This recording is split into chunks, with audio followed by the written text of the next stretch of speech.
तो कल बात कर रहे थे हम कि आइडियल फ्लूइड की वेलोसिटी के बारे में देख रहे थे और डिस्चार्ज के बारे में। तो आप इस निष्कर्ष पे पहुंचे थे कि आइडियल फ्लूइड में अगर आइडियल फ्लूइड कहीं फ्लो कर रहा है तो हर पॉइंट पर वेलोसिटी क्या होगी? क्या होगी? मैंने आपसे बोला था कि इन आइडियल फ्लो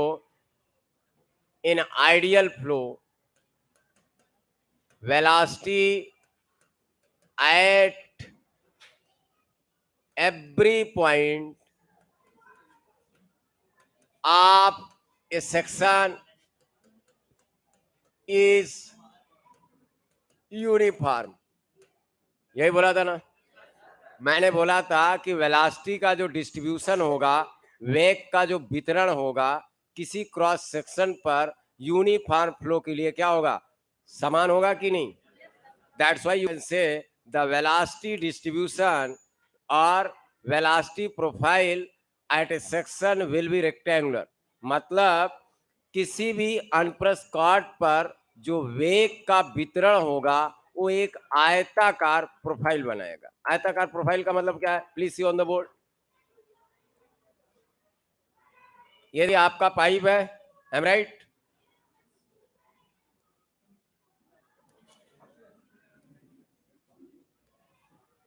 ये था ना भाई, पाइप है।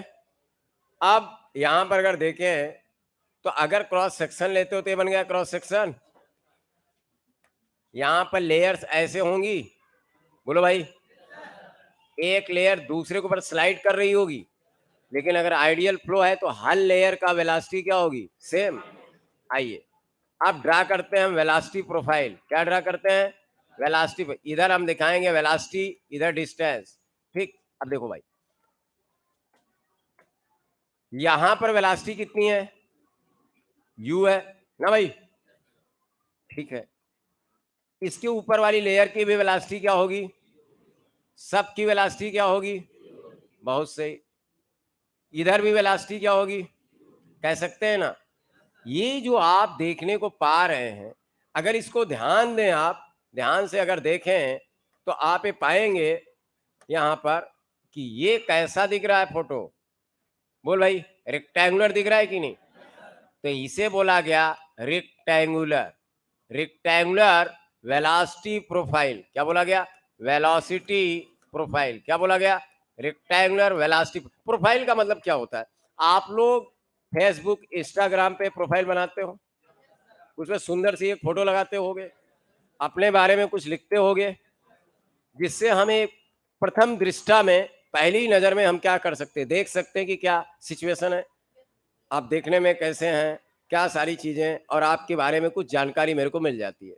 तो प्रोफाइल से हम कुछ जानकारियां अचीव कर सकते हैं, जो मेन जानकारियां हैं। आप दिखने में कैसे लगते हो, और कुछ बेसिक जानकारियां जो मेन जानकारियां हो आप दिए रहते हैं, वो पता चल जाता है। Am right? तो जब हम वेलोसिटी प्रोफाइल किसी भी प्रवाह की ड्रा कर देते हैं तो मेरे को पहली नजर में पता चल जाता है कि वेलोसिटी का डिस्ट्रीब्यूशन कैसा है। क्या देखने को मिला कि हर जगह क्या है? वेलोसिटी समान है, हर जगह वेलोसिटी। अगर ये आप बना देते हो तो इससे जानकारी मिल जाएगी कि हर जगह वेलोसिटी क्या है। बात पक्की? दूसरी जानकारी ये मिल जाएगी कि मैक्सिमम वेलोसिटी कहाँ है और मिनिमम वेलोसिटी कहाँ है। तो यहाँ मैक्सिमम मिनिमम का कोई मतलब ही नहीं है। यहाँ तो हर जगह वेलोसिटी क्या है? समान है। जो हर बिंदु का वेग है वही अपने में मैक्सिमम है, वही अपने में मिनिमम है। एक जानकारी ये मिल जाती है।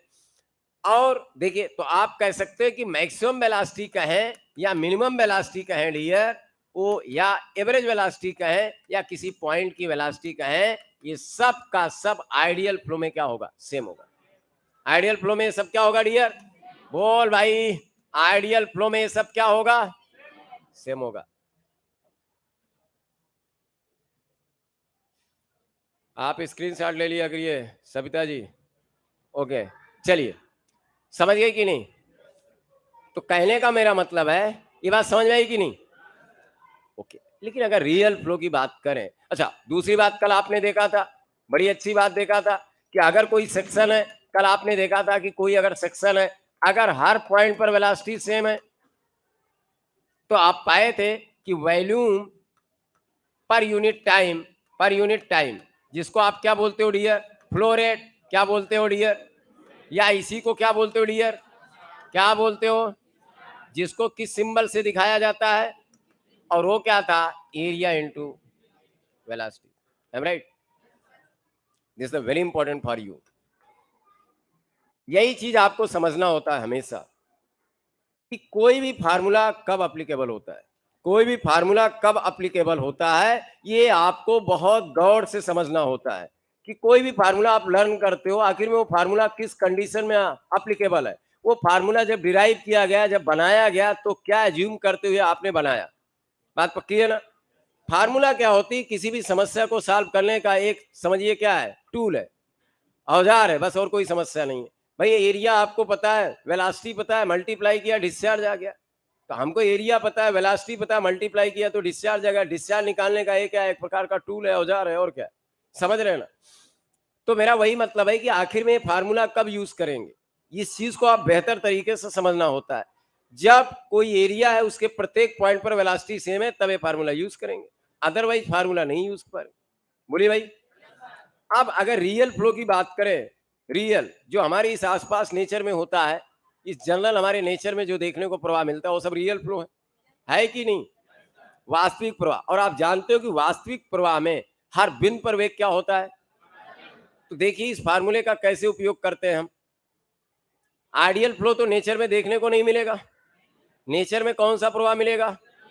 Real flow. तो आप देखिए, तो यहीं से आपको कल मैंने बताया था कि आखिर में क्यों लोग आइडियल फ्लूइड के बारे में पढ़ते हैं। क्योंकि आइडियल फ्लूइड तो होता नहीं नेचर में, ना ये फ्लो होता है। लेकिन अगर आइडियल फ्लूइड को समझ लें तो हम रियल फ्लूइड की एनालिसिस बहुत आसानी से कर सकते हैं। तो please see on the board, यहाँ पे देखिए। तो कल मैंने आपसे बोला था, चलते चलते जल्दी में आप बताया था कि अगर ये कोई पाइप है, तो पाइप के प्रत्येक सेक्शन पर, प्रत्येक जगह पर, हर जगह पर वेलोसिटी क्या होगी डियर? बोलो भाई, अलग अलग होगी। होगी कि नहीं डियर? और आपको बहुत अच्छे से पता है डियर, एक जानकारी तो आपको बचपन से होगी कि बाउंड्री के पास जो लेयर होगी उसकी वेलोसिटी क्या होगी डियर? हमेशा याद रखना, अगर कोई बाउंड्री रुकी हुई है, मतलब if boundary in the state of rest, अगर कोई बाउंड्री रुकी हुई है, अगर कोई भी बाउंड्री रुकी है, तो उसके संपर्क में जो लिक्विड की या फ्लूइड की लेयर होगी, उसकी वेलोसिटी ऑलमोस्टली क्या होगी? जीरो होगी। तो कहने का मतलब attached attached attached layer to solid to stationary solid boundary. बोलो भाई। तो इसकी वेलोसिटी क्या हो जाएगी? वेलोसिटी बराबर क्या हो जाएगी? मतलब वह बाउंड्री जो यहां से चिपकी हुई है, किससे? Solid boundary. ये सॉलिड बाउंड्री क्या है? रुकी हुई है। तो पक्की बात, उसकी वेलोसिटी क्या होगी? ऐसा भी हो सकता है डियर, मान लो सॉलिड बाउंड्री है, ये क्या है डियर? ये क्या है डियर? Solid boundary. मान लो एक प्लेट है, ये डियर क्या है? ये डियर एक प्लेट है, और ये प्लेट 3 मीटर पर सेकंड से जा रही है, और इसके ऊपर लिक्विड है, मान लो क्या है? ये लिक्विड है। तो अब एक बात बताओ, अगर प्लेट जा रही तो जो संपर्क में लिक्विड हो जाएगा कि नहीं? जाएगा। तो कोई जरूरी नहीं कि सॉलिड बाउंड्री से चिपकी हुई हर लेयर रुकी हो, मोशन कर सकती है ना। अगर वो उससे क्या, चिपकी तो है ही है, अडेयर की है, अटैच है, लेकिन अगर बाउंड्री मोशन में है तो लेयर भी मोशन में आएगी। लेकिन हाँ इतना है, उस अटैच लेयर और सॉलिड बाउंड्री के बीच में कोई रिलेटिव मोशन नहीं होगा।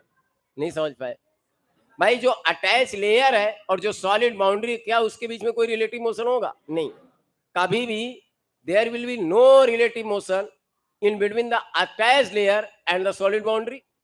जो सॉलिड बाउंड्री है और जो अटैच लेयर, उसके बीच में तो कोई सापेक्ष गति नहीं होगी। लेकिन अगर सॉलिड बाउंड्री मोशन में है तो पक्की बात है जो लेयर अटैच होगी वो मोशन में होगी। और अगर सॉलिड बाउंड्री रुकी है तो पक्की बात जो अटैच लेयर है वो किस में होगी? बोल भाई, किस में होगी? रेस्ट में होगी। इसका मतलब कभी भी जो लिक्विड की लेयर है, वो कभी सॉलिड बाउंड्री के ऊपर स्लिप नहीं कर सकती। कर पाएगी कि? अगर चिपक गई तो चिपकी रहेगी। हम रहेंगे तो साथ साथ रहेंगे, अगर आप रुके हैं तो हम भी रुके रहेंगे। अगर आप मोशन कर रहे हैं तो हम भी मोशन करेंगे, लेकिन साथ साथ, एम राइट, मतलब उसमें कोई स्लिपिंग नहीं होगी, एम राइट। तो इसलिए यहाँ पर एक बात कह सकते हैं, क्या कह सकते हैं, क्या बात सामने निकल के आ रही, बताइए। एक बड़ा निष्कर्ष आपके सामने आ रहा है कि यहाँ पर नो स्लिप। बोल यार, नो स्लिप का मतलब है there will be no relative motion, there will be no relative motion in between the attached layer and the solid, am I right? मतलब जो सॉलिड बाउंड्री है और जो लेयर उससे चिपकी हुई है, उनके बीच में किसी भी प्रकार का स्लिपिंग नहीं देखने को मिलेगा, कोई रिलेटिव मोशन देखने को नहीं मिलेगा। बात क्लियर? आइए आगे चलता हूं। तो ये तो क्लियर हो गया, लेकिन अगर बाउंड्री रुकी है तो पक्की बात इसकी वेलोसिटी क्या हो जाएगी? अगर बाउंड्री रुकी है तो बाउंड्री की वेलोसिटी जीरो, और साथ साथ अटैच लेयर की वेलोसिटी क्या हो जाएगी? कंफर्म। बहुत अच्छी बात, इधर आओ, धीरे धीरे आप समझ रहे हैं। आइए, तो अब देखिए यहाँ पर ये जो है ये क्या हो जाएगा, यहाँ पर जो लेयर चिपकी उसकी वेलोसिटी जीरो। अब जैसे जैसे आप उससे दूर जाएंगे तो वेलोसिटी क्या होने लगेगी, और आते आते अंदर वेलोसिटी मैक्सिमम हो जाएगी। बोलो भाई,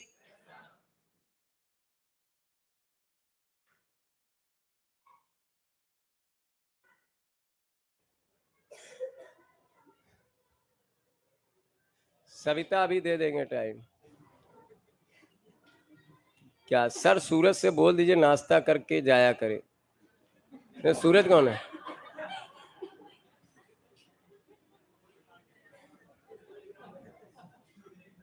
और उसमें देखो बच्चे कलाकार होते हैं, मतलब मजा लेने के लिए आ जाते हैं।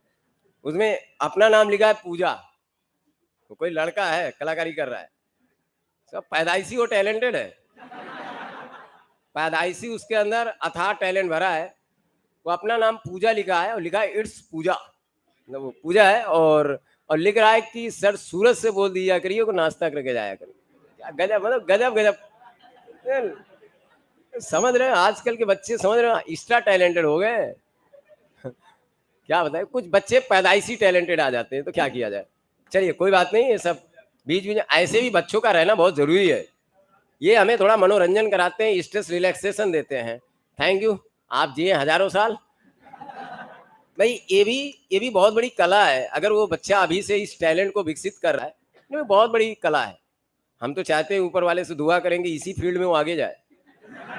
आज इस दुनिया में बहुत सारे लोग परेशान हैं, जिंदगी से परेशान है, स्ट्रेस में जी रहे हैं। कम ऐसे लोगों की बहुत जरूरत है जो उनको हंसाए। कपिल सर जैसे हैं। कपिल जी भी तो एक गांव का छोरा था जो शुरुआत किया था, तो आज देखिए पूरा दुनिया को हंसा रहा है। और कुछ लोग वहां बैठ के जानबूझ के हंसते हैं, उनको हंसने का पैसा मिलता है, ताकि ये हंसे तो लोग भी हंसेंगे। इसलिए कहते हैं लोग, आप हंसते रहो, लोग देखकर आपको हंसेंगे। हैं सिद्धू जी हमको लगता है पूरा ठेका ले रखे हैं। आइए देखते हैं बाबू, तो हंसते रहो। चलिए अब एक चीज देखिए, तो जैसे जैसे अंदर की तरफ जाएंगे वेलोसिटी बढ़ती जाएगी। बहुत अच्छी बात। अच्छा, सबसे ज्यादा दिक्कत यही है ना, तो जहां सबसे ज्यादा दिक्कत, इसका मतलब वहां पर दिक्कत बहुत ज्यादा है, फ्लो रेजिस्टेंस। तो अब देखिए मैं थोड़ा सा इसको आपको दिखाने का प्रयास करता हूं। आप इधर जाइए, कहां जा रहे हैं?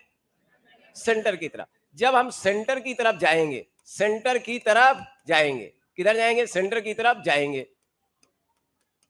मतलब as we move from the solid boundary to the centre, जैसे जैसे हम सॉलिड बाउंड्री से किधर जा रहे हैं, तो आप एक बताइए सबसे ज्यादा प्रवाह में दिक्कत कहां होगी? बाउंड्री पर। बाउंड्री पर मतलब दिक्कत तो लिखेंगे इंटरनल रजिस्टिंग। जैसे जैसे अंदर जाएंगे डिक्रीज करेगा, तो इंटरनल रजिस्टिंग फोर्स ही तो क्या होता है? विस्कस फोर्स, घटेगा। बात पक्की हो गई, ये घट जाएगा। और internal resisting force upon area क्या होता है? Internal resisting force upon area. भाई ये देखो, एक लेयर ये है, इसके ऊपर ये लेयर है, जब ये स्लाइड करेगी तो एक दूसरे को मना करेगी कि नहीं? अरे भाई, एक लेयर ये है, एक लेयर इसके ऊपर है कि नहीं? तो एक दूसरे को क्या करेंगे? मना करेंगे कि नहीं यहीं पर। तो यहीं पे इंटरनल रजिस्टिंग फोर्स होगा कि नहीं? तो इंटरनल रजिस्टिंग फोर्स और ये एरिया क्या देगा आपको? शियर स्ट्रेस देगा ना, क्योंकि इंटरनल रेजिस्टिंग फोर्स क्या होगा? परत की स्पर्शी होगा कि नहीं, लेयर के स्पर्शी होगा कि नहीं भाई। तो मेरा कहने का मतलब है internal resisting force upon area, ये क्या हो जाएगा? Shear stress. तो जैसे जैसे अंदर की तरफ जाएंगे शियर स्ट्रेस का मान क्या होगा? बहुत सही, इतना समझदार हो आप। शियर स्ट्रेस क्या हो जाएगा? मतलब रेजिस्टेंस पर यूनिट एरिया, कह सकते हो ना, रेजिस्टेंस पर यूनिट एरिया या viscous force per unit area, ये क्या होगा? डिक्रीज होता जाएगा। बात कन्फर्म। अब याद रखो, हम कहते हैं कि जो अगर इंटरनल रेजिस्टिंग फोर्स घट रहा है, इसका मतलब है फ्लूइडिटी क्या हो जाएगी? तरलता बढ़ेगी, मतलब आसानी से क्या होगा? बहेगा। इसका मतलब है दिक्कतें कम होंगी, विस्कोसिटी क्या हो जाएगा? घटेगा। विस्कोसिटी घटेगी ना, प्रवाह में बाधा कम होती जाएगी ना। अच्छा, लेकिन बाबू और वेलोसिटी क्या हो जाएगी डियर? बहुत सही, वेलोसिटी क्या होगी? बहुत सही, वेलोसिटी बढ़ेगी। लेकिन बाबू कोफिशिएंट ऑफ विस्कोसिटी, श्यानता गुणांक, इसमें नो चेंज। म्याऊ, इसमें कोई चेंज नहीं होगा। This is the coefficient of viscosity. भैया पानी का जो श्यानता गुणांक होगा वो तो वही रहेगा ना, बोलो भाई, वो तो वही रहेगा, वो थोड़ी चेंज हो जाएगा। गुणांक नहीं चेंज होता है, समझ रहे हैं? गुणांक तब चेंज होगा जब अणुओं के बीच में लगने वाला बल ही चेंज हो जाएगा। मतलब अणु दूर दूर हो जाएंगे या अणु पास पास हो जाएंगे, तब एक चीज चेंज होगी। मेरी बात नहीं समझ में आया? कहने का मतलब है अणुओं के बीच की दूरी बताया था ना, कोहेशन। अगर कोहेशन कम ज्यादा होगा तब टेम्परेचर तो वही हर जगह रहेगा ना यार, तो अणुओं के बीच की दूरी तो वही हर जगह रहेगी ना। तो मेरा कहने का मतलब ये है, आपसे ध्यान रखना कि कोफिशिएंट ऑफ विस्कोसिटी तभी चेंज होती है, ये ओनली किस कंडीशन में चेंज होती है? Only when temperature and pressure changes. क्या चेंज होता है? Mu is the function of temperature pressure. और एक चीज है, ये बात करेंगे आगे, इस पे डिपेंड करता है। अलग अलग लिक्विड के लिए अलग अलग टाइप की कंडीशन है। न्यूटोनियन में क्या होगा? हो सकता है पी ना हो, सो दैट मतलब म्यू जो है टेम्परेचर प्रेशर और रेट ऑफ शियर डिफॉर्मेशन पे डिपेंड करता है। ये रियल फ्लूइड के लिए बात कर रहा हूँ, रियल फ्लूइड, इसमें लिक्विड भी है गैस भी है, समझ रहे हैं ना? टेम्परेचर प्रेशर और rate of shear strain. Rate of shear strain का मतलब है कभी कभी बहुत सारे ऐसे फ्लूइड हैं जिनको आप लिक्विड, बहुत सारे ऐसे फ्लूइड हैं जिनको आप पाथ में लेकर जब शियर करते हो तो पतले होने लगते हैं, और बहुत ऐसे हैं जो गाढ़े होने लगते हैं। तो कहने का मतलब म्यू जो है टेम्परेचर प्रेशर और इन सब चीजों पे डिपेंड करता है, आगे बात करेंगे। तो हमारा कहने का मतलब जो कोफिशिएंट ऑफ विस्कोसिटी है वो सिर्फ और सिर्फ टेम्परेचर और प्रेशर पे डिपेंड करती है, ठीक, ज्यादातर, और रेट ऑफ शियर स्ट्रेन इसी का फंक्शन होता है, इसी पे डिपेंड करता है। मतलब कह सकते हैं कंडीशन पे डिपेंड करता है। तो अगर टेम्परेचर वही है हर जगह तो हमें सीधी सी बात कह देंगे कि भाई म्यू चेंज नहीं होगा। तो याद रखना म्यू चेंज नहीं होगा, ठीक। म्यू कब चेंज होगा? क्योंकि ये श्यानता गुणांक है। क्या है? हाँ, श्यानता गुणांक है। ये गुणांक जो है ये चेंज तब होगा जब क्या हो जाएगा? हाँ, टेम्परेचर प्रेशर और ये सारी चीजें चेंज होगी। तो हमने एक चीज देखा कि जैसे जैसे हम सेंटर की तरफ जा रहे हैं क्या हो रहा है? वेलोसिटी बढ़ रही ना, ये कैलकुलेट। यहां पर शियर स्ट्रेस का मान मैक्सिमम होगा और यहां पर क्या होगा? याद रखना, जहां शियर स्ट्रेस का मान मैक्सिमम होता है वहां वेलोसिटी क्या होती है, और यहां पे क्या हो जाएगा? मैक्सिमम होगा। बोल भाई। हाँ, तो सेंटर पे विस्कोसिटी कम है भाई, सेंटर पर विस्कोसिटी कम है। विस्कोसिटी का मतलब होता है बाबू विरोध करने का गुण, विरोध करने का गुण। जहां वेलोसिटी ज्यादा होगा वहां पर विरोध करने का गुण क्या होगा? कम होगा। वहां तरलता ज्यादा होगा, इसलिए कहते हैं सेंटर पर विस्कोसिटी कम है। भाई साहब, विस्कोसिटी और कोफिशिएंट ऑफ विस्कोसिटी में बहुत बड़ा अंतर है, सही बात है ना? अब तालाब के पानी में विस्कोसिटी होगी कि नहीं? नहीं। क्या वहां पे कोई विरोध होता है? लेकिन कोफिशिएंट ऑफ विस्कोसिटी है कि नहीं? एक सेंटीपॉइस क्या है उसकी? विस्कोसिटी है। कोफिशिएंट ऑफ विस्कोसिटी, तो श्यानता गुणांक एक अलग चीज है और श्यानता एक अलग चीज है। श्यानता का जन्म तब होगा जब वहां पर क्या होगा? विरोध करने का गुण आएगा। जब वहां रिलेटिव मोशन होगा, एक अणु दूसरे अणु के गति का क्या करेगा? विरोध करेगा। चलने में कोई दिक्कत होगी, एक अणु आगे मोशन करना चाह रहा है, दूसरा उसका विरोध कर रहा है, तब वहां पे श्यानता पाई जाएगी। अगर नहीं विरोध कर रहा है, नहीं होगी। लेकिन कोफिशिएंट ऑफ विस्कोसिटी तो हमेशा रहेगा, वो तो गुणांक है ना। ठीक है, एनीवे आगे बात करेंगे। बोलिए।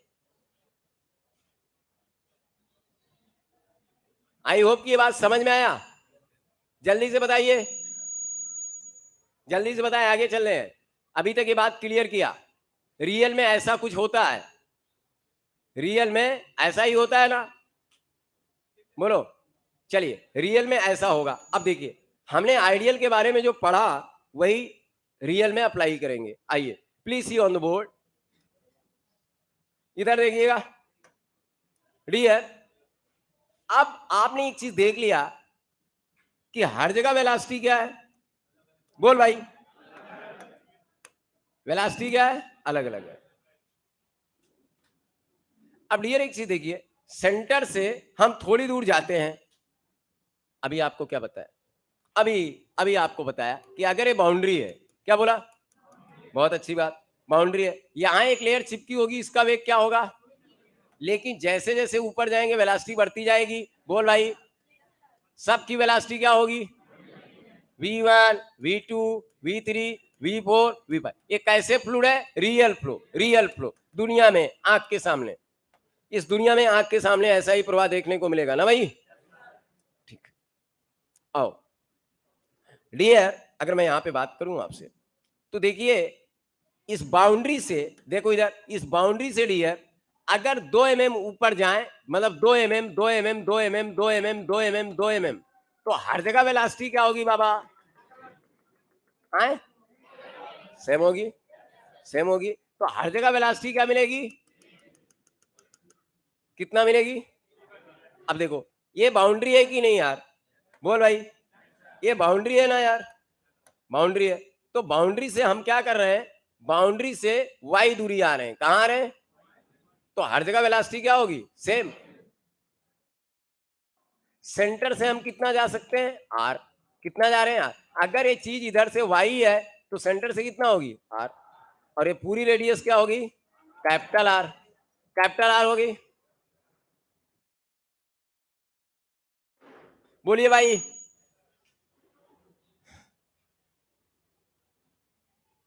हाँ तो वही तो बोला जीतेन जी, यही तो बोला, सेंटर पर विरोध का गुण बहुत कम होता है, इसीलिए तो वेलोसिटी ज्यादा होता है।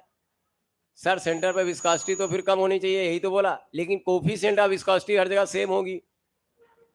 कहाँ है परेशान हो? ध्यान से समझो। आओ बाबू देखिए, ठीक। चलिए, अब डियर मैं क्या कर रहा हूं, मैं यहां से देख रहा हूं कि इस आर दूरी पर बहुत पतली सी स्ट्रिप बनाएंगे। क्या बनाएंगे? बहुत पतली सी स्ट्रिप बनाएंगे, बहुत पतली सी स्ट्रिप। आप समझ रहे हो कितनी पतली है? बहुत पतली है, बहुत ज्यादा पतली है। ये स्ट्रिप है,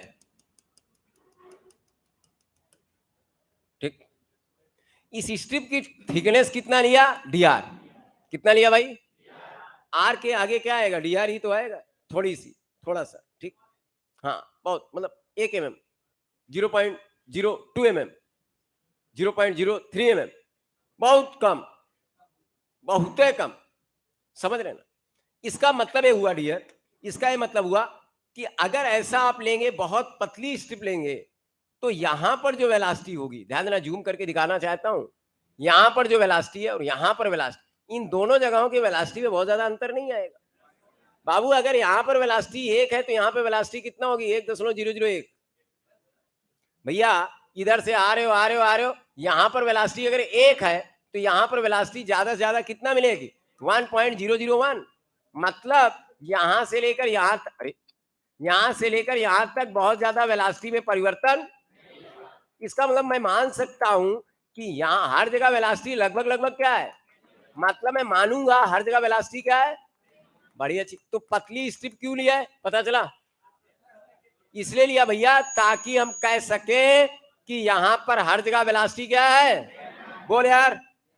हाँ, we are creating the foundation of for subject. Okay, ध्यान रखना, मैं सब्जेक्ट का फाउंडेशन क्रिएट कर रहा हूं धीरे धीरे, तो इन सब चीजों को बहुत ध्यान से समझना है। इसके बाद यही हमारे क्या बन जाएंगे, औजार, और इसी पर हम तेजी से काम करेंगे। ओके, देखिए हर जगह वेलोसिटी क्या होगी, तो होगी ना। तो अब मान लेते हैं हर जगह वेलोसिटी क्या है, u। हर जगह वेलोसिटी मान लें क्या है। अब इस स्ट्रिप के प्रत्येक पॉइंट पर मैंने मान लिया कि वेलोसिटी क्या है, u। We assume the velocity at this circular strip is u। समझ गए ना? एवरी पॉइंट, हर पॉइंट वेलोसिटी कितना रखता है, u। ये मैंने मान लिया, बात कन्फर्म। इसका ये पूरा एरिया कितना होगा भाई, बोलिए भाई, पूरा एरिया कितना माना जाए, ये पूरा सा एरिया कितना मान लिया, पूरा एरिया कितना मान लिया ये। तो ये अगर पूरा एरिया है तो आप कहेंगे, चला जाए। अब देखो डियर, चले चलिए, अब डियर देखिए हर जगह, यहां पर हर जगह वेलोसिटी क्या हो जाएगी, स्वयं सेम हो जाएगी ना। तो इसका डीए जो होगा ये हो जाएगा कि नहीं, हो जाएगा। अब डियर एक बात, तो अब आप तो कह सकते हो ना, अब तो आप कह सकते हो कि अगर इसके प्रत्येक पॉइंट पर वेलोसिटी सेम है, अब एक बात तो कह सकते हो ना कि सर अब तो फार्मूला लगा सकते हैं जो आपने पढ़ाया है, आइडियल वाला। आइडियल वाला सर आपने पढ़ाया है हमको, कि आपने पढ़ाया है सर कि हर जगह वेलोसिटी अगर सेम हो, तो अगर हर जगह वेलोसिटी सेम हो तो एरिया इंटू वेलोसिटी क्या होता है, आपने पढ़ाया है सर हमको। अब तो लगा ही देंगे, हमने कहा लगा दो। लेकिन क्या यहां से यहां इस पूरे से क्या मिलेगा,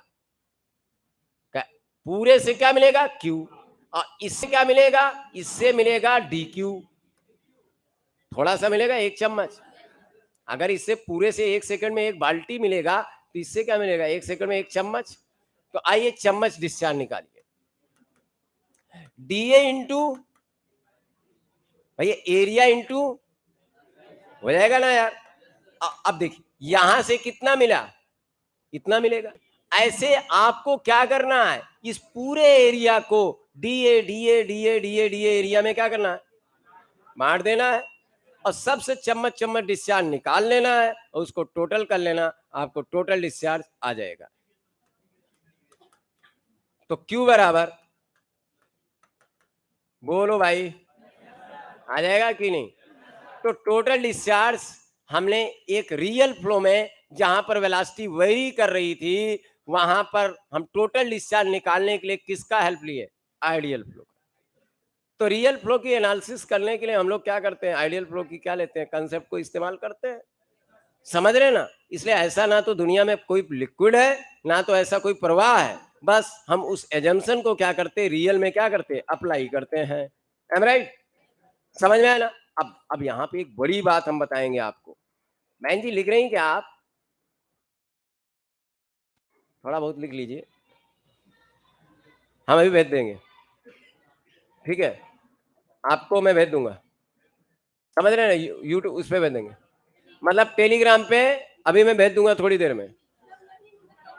मैं भेजा था, नहीं मिला, कुछ लोगों को मिला, नहीं मिला। अगर नहीं आप देख पाए होगे तो कोई दिक्कत नहीं, हम स्पेशल लिख के batch number 4 online plus offline मैं भेज दूंगा, ठीक है ना। आप समझने पे ज्यादा गौर करिए, क्योंकि मेरा शुरू का मकसद है कि शुरू में जो चीजें जरूरी हैं, जो वाकई में कि रियल फ्लो और आइडियल फ्लो की एनालिसिस बहुत जबरदस्त होनी चाहिए, माइंड में एकदम क्लियर होना चाहिए।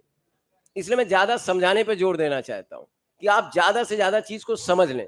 बाकी मैं जब शुरू करूंगा, कहने का मतलब ये दोनों चीजें समझ में आ जाए कि रियल फ्लूइड और आइडियल फ्लूइड, ये दोनों अच्छे से समझ में आ जाए, तो उसके बाद आराम से फिर लिखाना शुरू कर देंगे। तो इसको ज्यादा समझने की कोशिश करिए, इसमें ज्यादा चीजें हमें एनालिसिस करना है, ज्यादा चीजों को मेरे को बताना है, समझ रहे ना।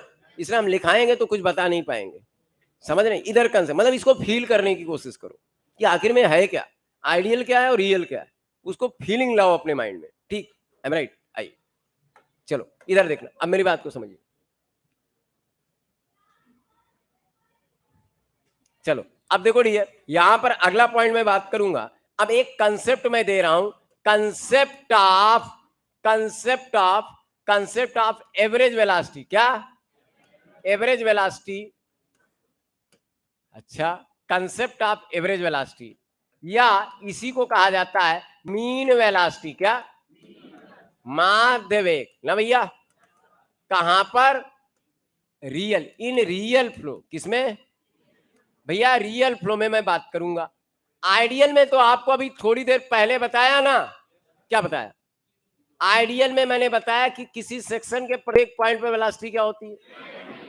अगर हर जगह वेलोसिटी सेम है तो वही तो मैक्सिमम होगा, वही तो मिनिमम होगा, और वही तो औसत होगा। यही तो बताया अभी थोड़ी देर पहले। लेकिन आइए देखते हैं रियल में क्या होगा, वास्तविक प्रवाह में क्या होगा, ये समझने की कोशिश करते हैं। समझ रहे हैं ना क्या बताने जा रहे हैं?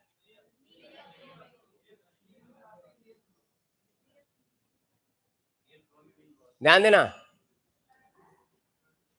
आइए ध्यान से समझो। जितेंद्र, कुछ चला नहीं है, मैंने कुछ पढ़ाया नहीं बीच में।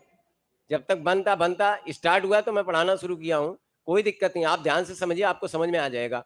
और लेक्चर है, यूट्यूब पे रहेगा, आप देख लीजिएगा। चलिए, अगर कोई डाउट है तो चलिए। अब मैं बताने जा रहा हूं कि रियल फ्लो जो होता है, जो वास्तविक प्रवाह होता है, उसमें एवरेज वेलोसिटी का क्या कंसेप्ट है, मीन वेलोसिटी का क्या कंसेप्ट है, औसत वेग क्या होता है, उसको समझना चाहते हैं। आइए देखते हैं।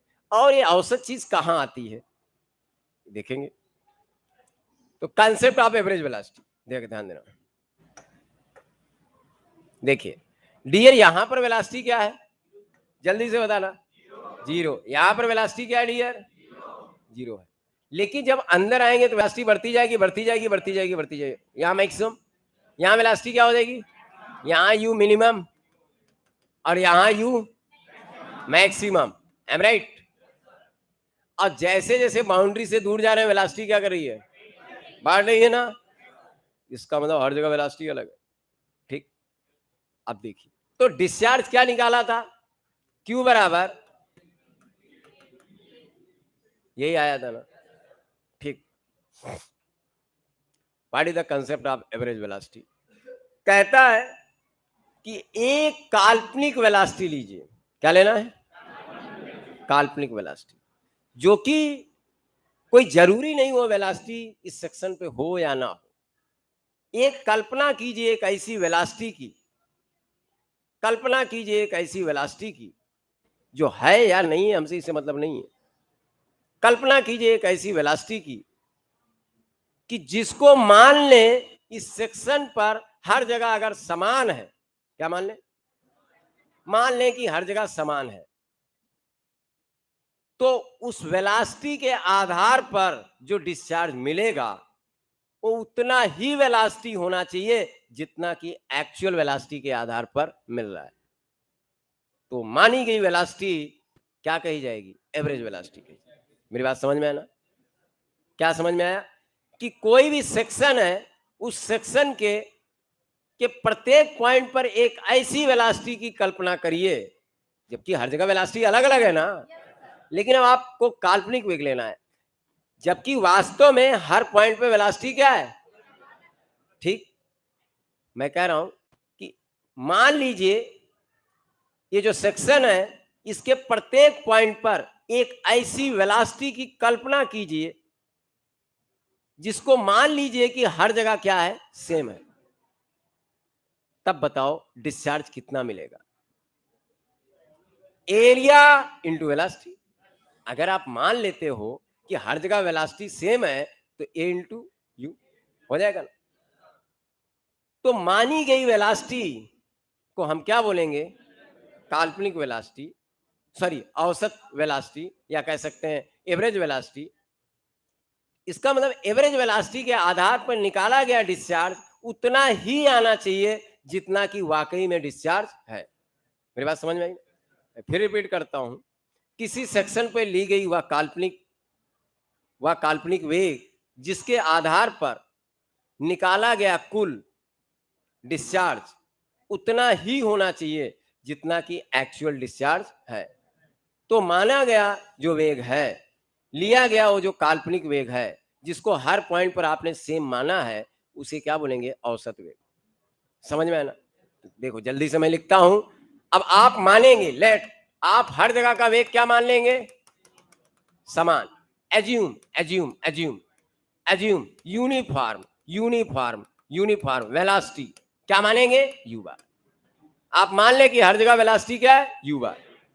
तब इस वेलोसिटी के आधार पर एक कैसा वेग है, काल्पनिक, कैसा है, हमने कल्पना किया है, तो इसके आधार पर वेग डिस्चार्ज क्या हो जाएगा, हो जाएगा। और ये डिस्चार्ज किसके बराबर होना चाहिए, जो आपने एक्चुअल वेलोसिटी के आधार पर डिस्चार्ज, मतलब हर जगह की वेलोसिटी अलग अलग है एक्चुअल में, उसके आधार पर जो डिस्चार्ज निकाला है उसी के क्या होना चाहिए, बराबर। That's why you can say average velocity equal to discharge upon, ठीक, बोलो भाई, please see on the board.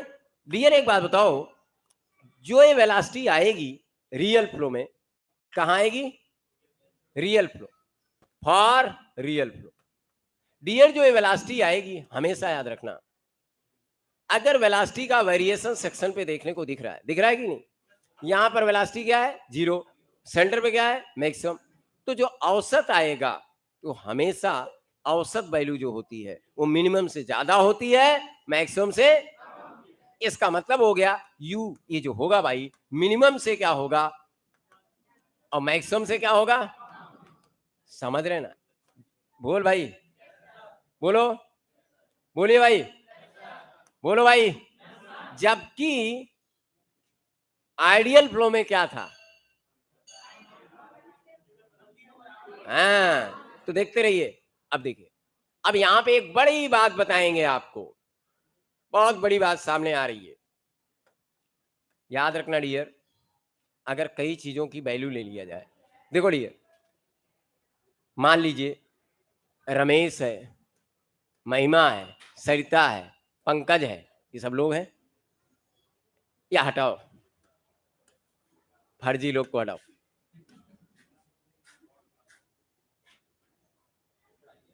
हम पढ़ाएं, हम पढ़ा रहे हैं, हम आपको देखने लगे, हम देख लिए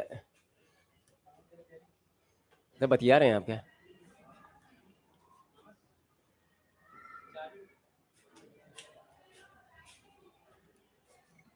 चलिए। तो डियर देखिए, मान लीजिए 10 ओवर का मैच हुआ, मैच तो देखे होंगे सब लोग, 10 ओवर का मैच हुआ, किसी ओवर में कुछ रन बना, किसी ओवर में कुछ रन बना, ठीक है ना भाई। किसी में खिलाड़ी बैट्समैन बढ़िया खेला, किसी में बैट्समैन गुस्सा गया, कहीं बॉलर गुस्सा गया, तो हर ओवर में अलग अलग रन बनते हैं ना। तो मैच हुआ और मैंने पूछा, मेरा दोस्त वहां खेलने गया था, मैंने उसे फोन पे पूछा, ये बताओ यार कितना रन बना पहली पारी में, तो उसने कहा कि 7 run, 8 run, 3 run, 2 run, 4 run. अरे हमने कहा यार ये सब क्या बता रहे हो, हमको ये बताओ औसत कितने का था, तो कहा उसने 5 का था। मैं तुरंत समझ गया कितना रन बना, मैं तुरंत समझ गया कि नहीं, तुरंत समझ गया ना, क्योंकि जो औसत उसने बताया, औसत कितना बताया, औसत उसने बताया 5 रन, मैं तुरंत समझ गया कि टोटल कितना बना है। हमने कहा तू हमको हर ओवर में रन ना बता, हमको बस इतना बता कि मैच कितने ओवर का हुआ, औसत क्या था। तो उसने कहा औसत 5 का था और 10 ओवर का मैच हुआ। मैं तुरंत समझ गया कि 5 का औसत है अगर और 10 ओवर का मैच है, तो जो 5 रन बना है ना, तो मैं क्या करता हूं, जो औसत वैल्यू है उसको मैं मान लेता हूं कि हर ओवर में 5 बना है।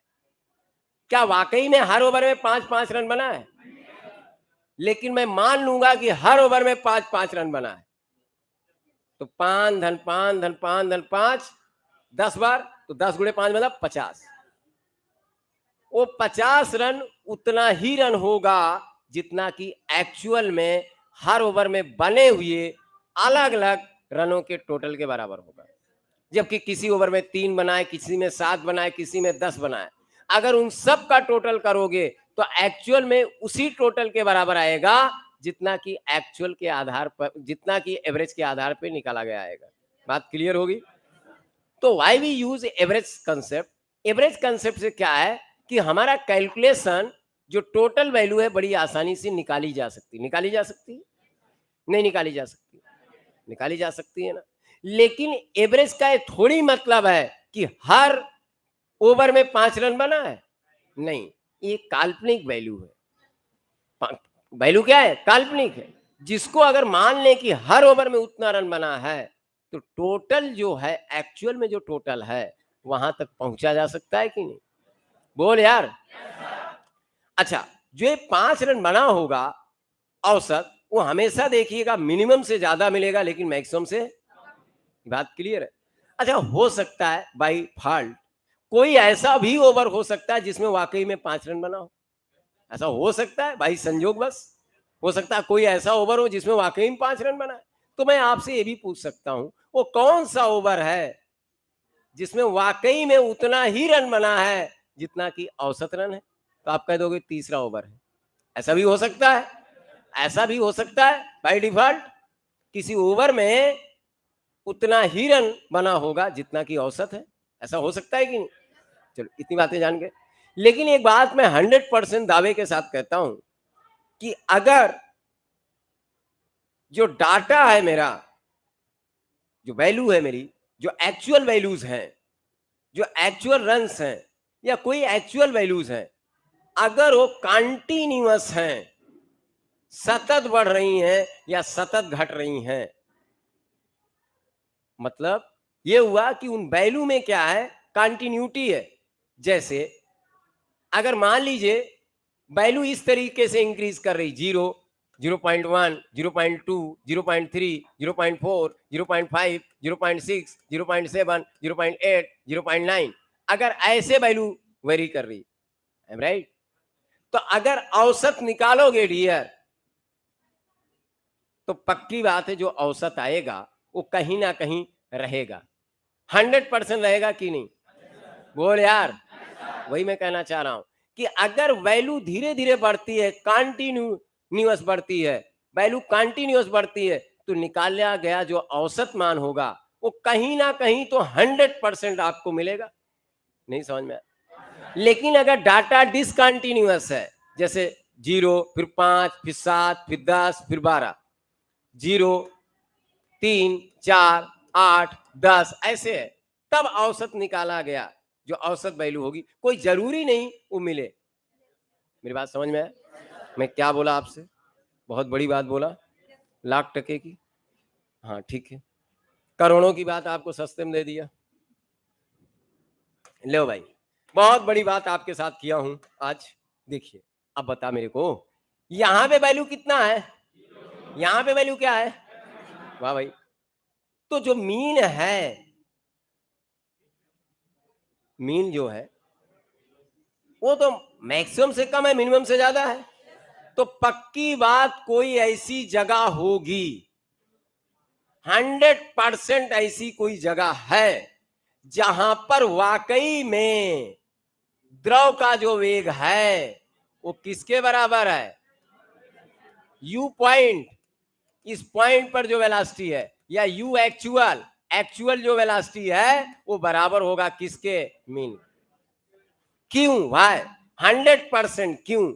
इसलिए कह रहा हूं क्योंकि भाई साहब, एक बार यहां पर वेलोसिटी 0 है, और आप जानते हैं यहां पर वेलोसिटी 0 है, और धीरे धीरे बढ़ेगा, 0, 0.1, 0.2, 0.3, 0, ऐसे धीरे धीरे धीरे धीरे बढ़ेगा, राइट? धीरे धीरे सतत बढ़ेगी वैल्यू। ऐसा नहीं यहां 0 है फिर बगल में 10, 15, ऐसा तो नहीं होगा ना। धीरे धीरे धीरे धीरे बढ़ेगा। तो जो वेलोसिटी में कोई डिसकंटिन्यूटी आपको देखने को नहीं मिलेगा। दैट्स व्हाई यू कैन से 100% जो मीन वेलोसिटी होगी वो कहीं ना कहीं मिलेगी, है राइट? जबकि आइडियल फ्लो में मीन वेलोसिटी तो हर जगह है कि नहीं? यहां सिर्फ आपको कोई एक पार्टिकुलर जगह होगी जहां की एक्चुअल वेलोसिटी मीन वेलोसिटी के बराबर होगी।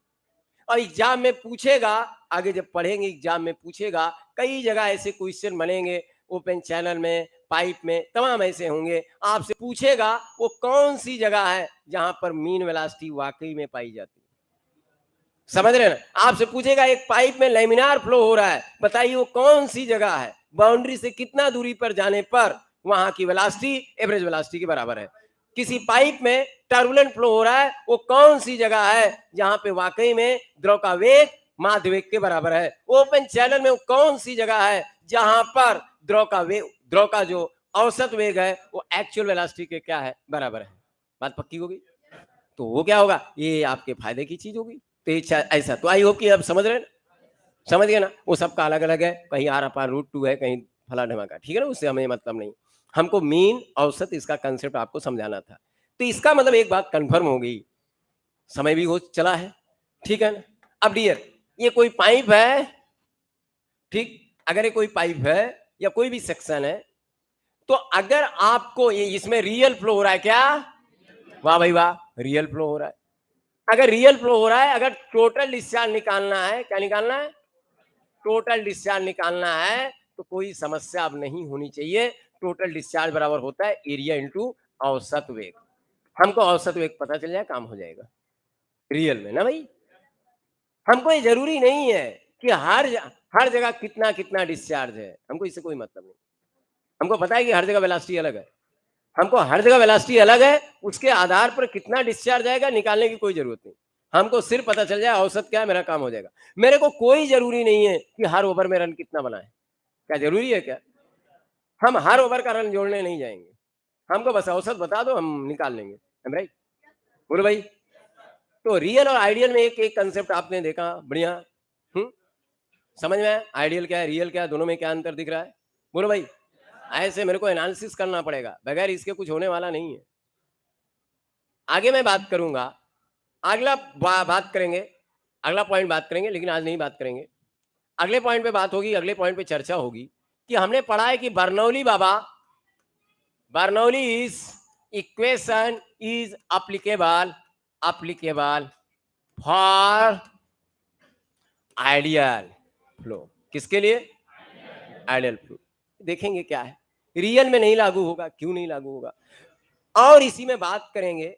अगला बात करेंगे alpha beta for ideal flow equal to 1। मैं बात करूंगा काइनेटिक एनर्जी करेक्शन फैक्टर और momentum correction factor ideal flow के लिए कितना होता है, 1। और फिर देखेंगे रियल में क्या धमाल है। अगर आइडियल में ऐसा है तो रियल में कैसा होगा मामला, ठीक? और मैं स्पेशल एक चर्चा करूंगा पोटेंशियल फ्लो की। किसकी चर्चा होगी? हाँ, पोटेंशियल फ्लो डियर बता दें, विभव प्रवाह एक रियल फ्लो है, क्या है? लेकिन बता दें डियर, जो पोटेंशियल फ्लो है वो एक रियल फ्लो है। अब पोटेंशियल फ्लो का बिहेवियर पूरी तरीके से आइडियल जैसा है। कैसा है? हाँ, वैसे आइडियल फ्लो दुनिया में नहीं मिलता, रियल में मिलता है। रियल में एक ऐसा प्रवाह आपको देखने को मिलेगा, उसका नाम है पोटेंशियल फ्लो।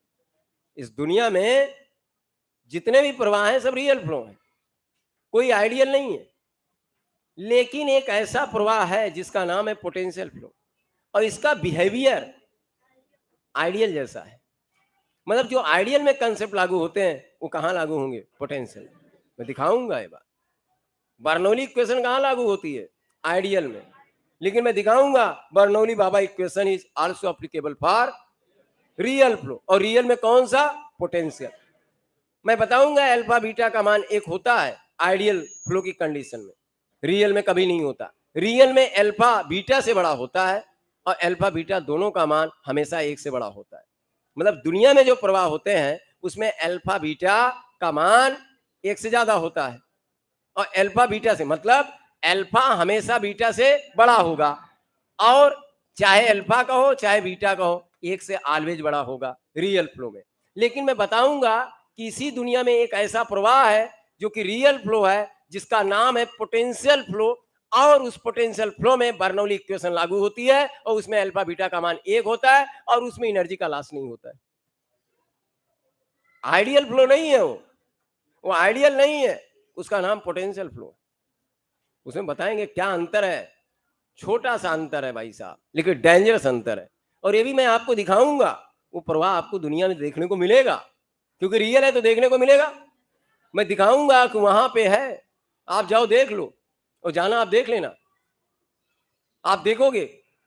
नहीं समझ रहे हो? हाँ दिखाऊंगा, ऐसे कई प्रवाह हैं इस दुनिया में होते हैं पोटेंशियल फ्लो जहां पे बर्नौली इक्वल देखने को मिलेगी आपको। वो रोटेशनल नहीं होगा, इरोटेशनल होगा, क्योंकि आपको पता है कि आइडियल फ्लो क्या होते हैं, और मैं दिखाऊंगा ऐसा रियल फ्लो जिसका नाम है पोटेंशियल फ्लो। उसमें अणु जो है नाचते नहीं है, समझ रहे ना। इजाजत दीजिए, कल होगी फिर मुलाकात। Thank you.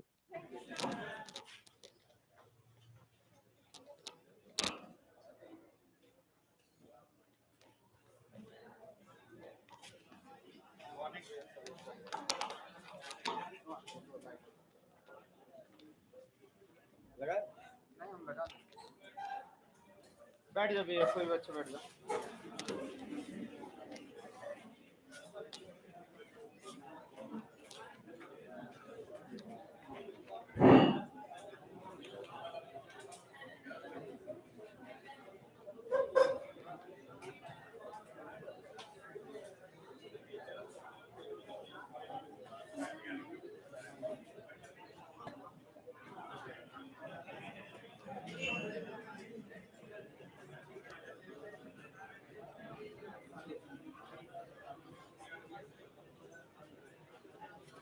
यूट्यूब वाला, हाँ यूट्यूब।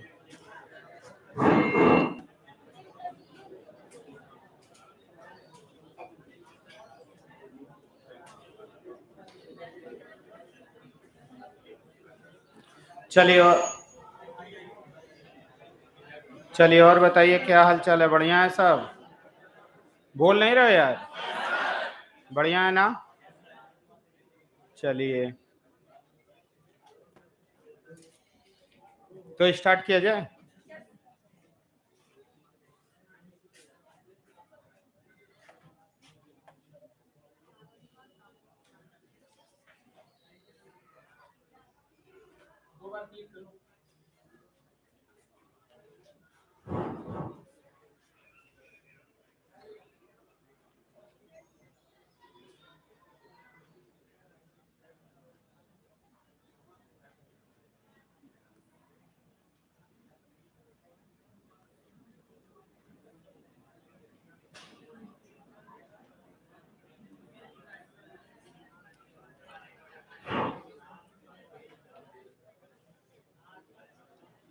तो कल हम लोग कहाँ तक पहुंचे थे? बोलो भैया। चलिए गुड मॉर्निंग सभी बच्चों को, ऑनलाइन जितने बच्चे देख पा रहे हैं, ठीक है।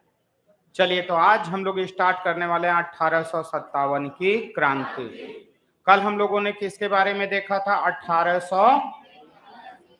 कल हम लोगों ने देखा था 1813। क्या देखा था? 1813, 1833, 1853। कल हम लोगों ने इन सारी चीजों के बारे में देखा था, ठीक है। तो बस 1 मिनट लगेगा, ठीक है। तो सिर्फ एक आपका नंबर मिल सकता है सर, बिल्कुल मिल सकता है, ले लीजिए, कोचिंग से सब मिल जाएगा, टेंशन ना लीजिए। तो आ जाए हम लोग आगे, बोलो। तो जैसे ही कल हमने बताया था 1800, मुंह में उंगली न डालिए यार, है कि नहीं?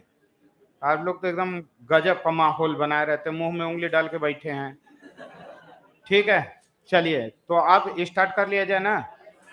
तो 1813 के अधिनियम का पहला पॉइंट बताइए। 1800, हाँ पहला पॉइंट, जितने बच्चे ऑनलाइन हैं ऑफलाइन है सभी बच्चे, तो पहला पॉइंट था कंपनी का एकाधिकार समाप्त। याद है सबको ना? 1813 में हम लोगों ने पहला पॉइंट देखा था कंपनी का एकाधिकार समाप्त। दूसरा क्या था?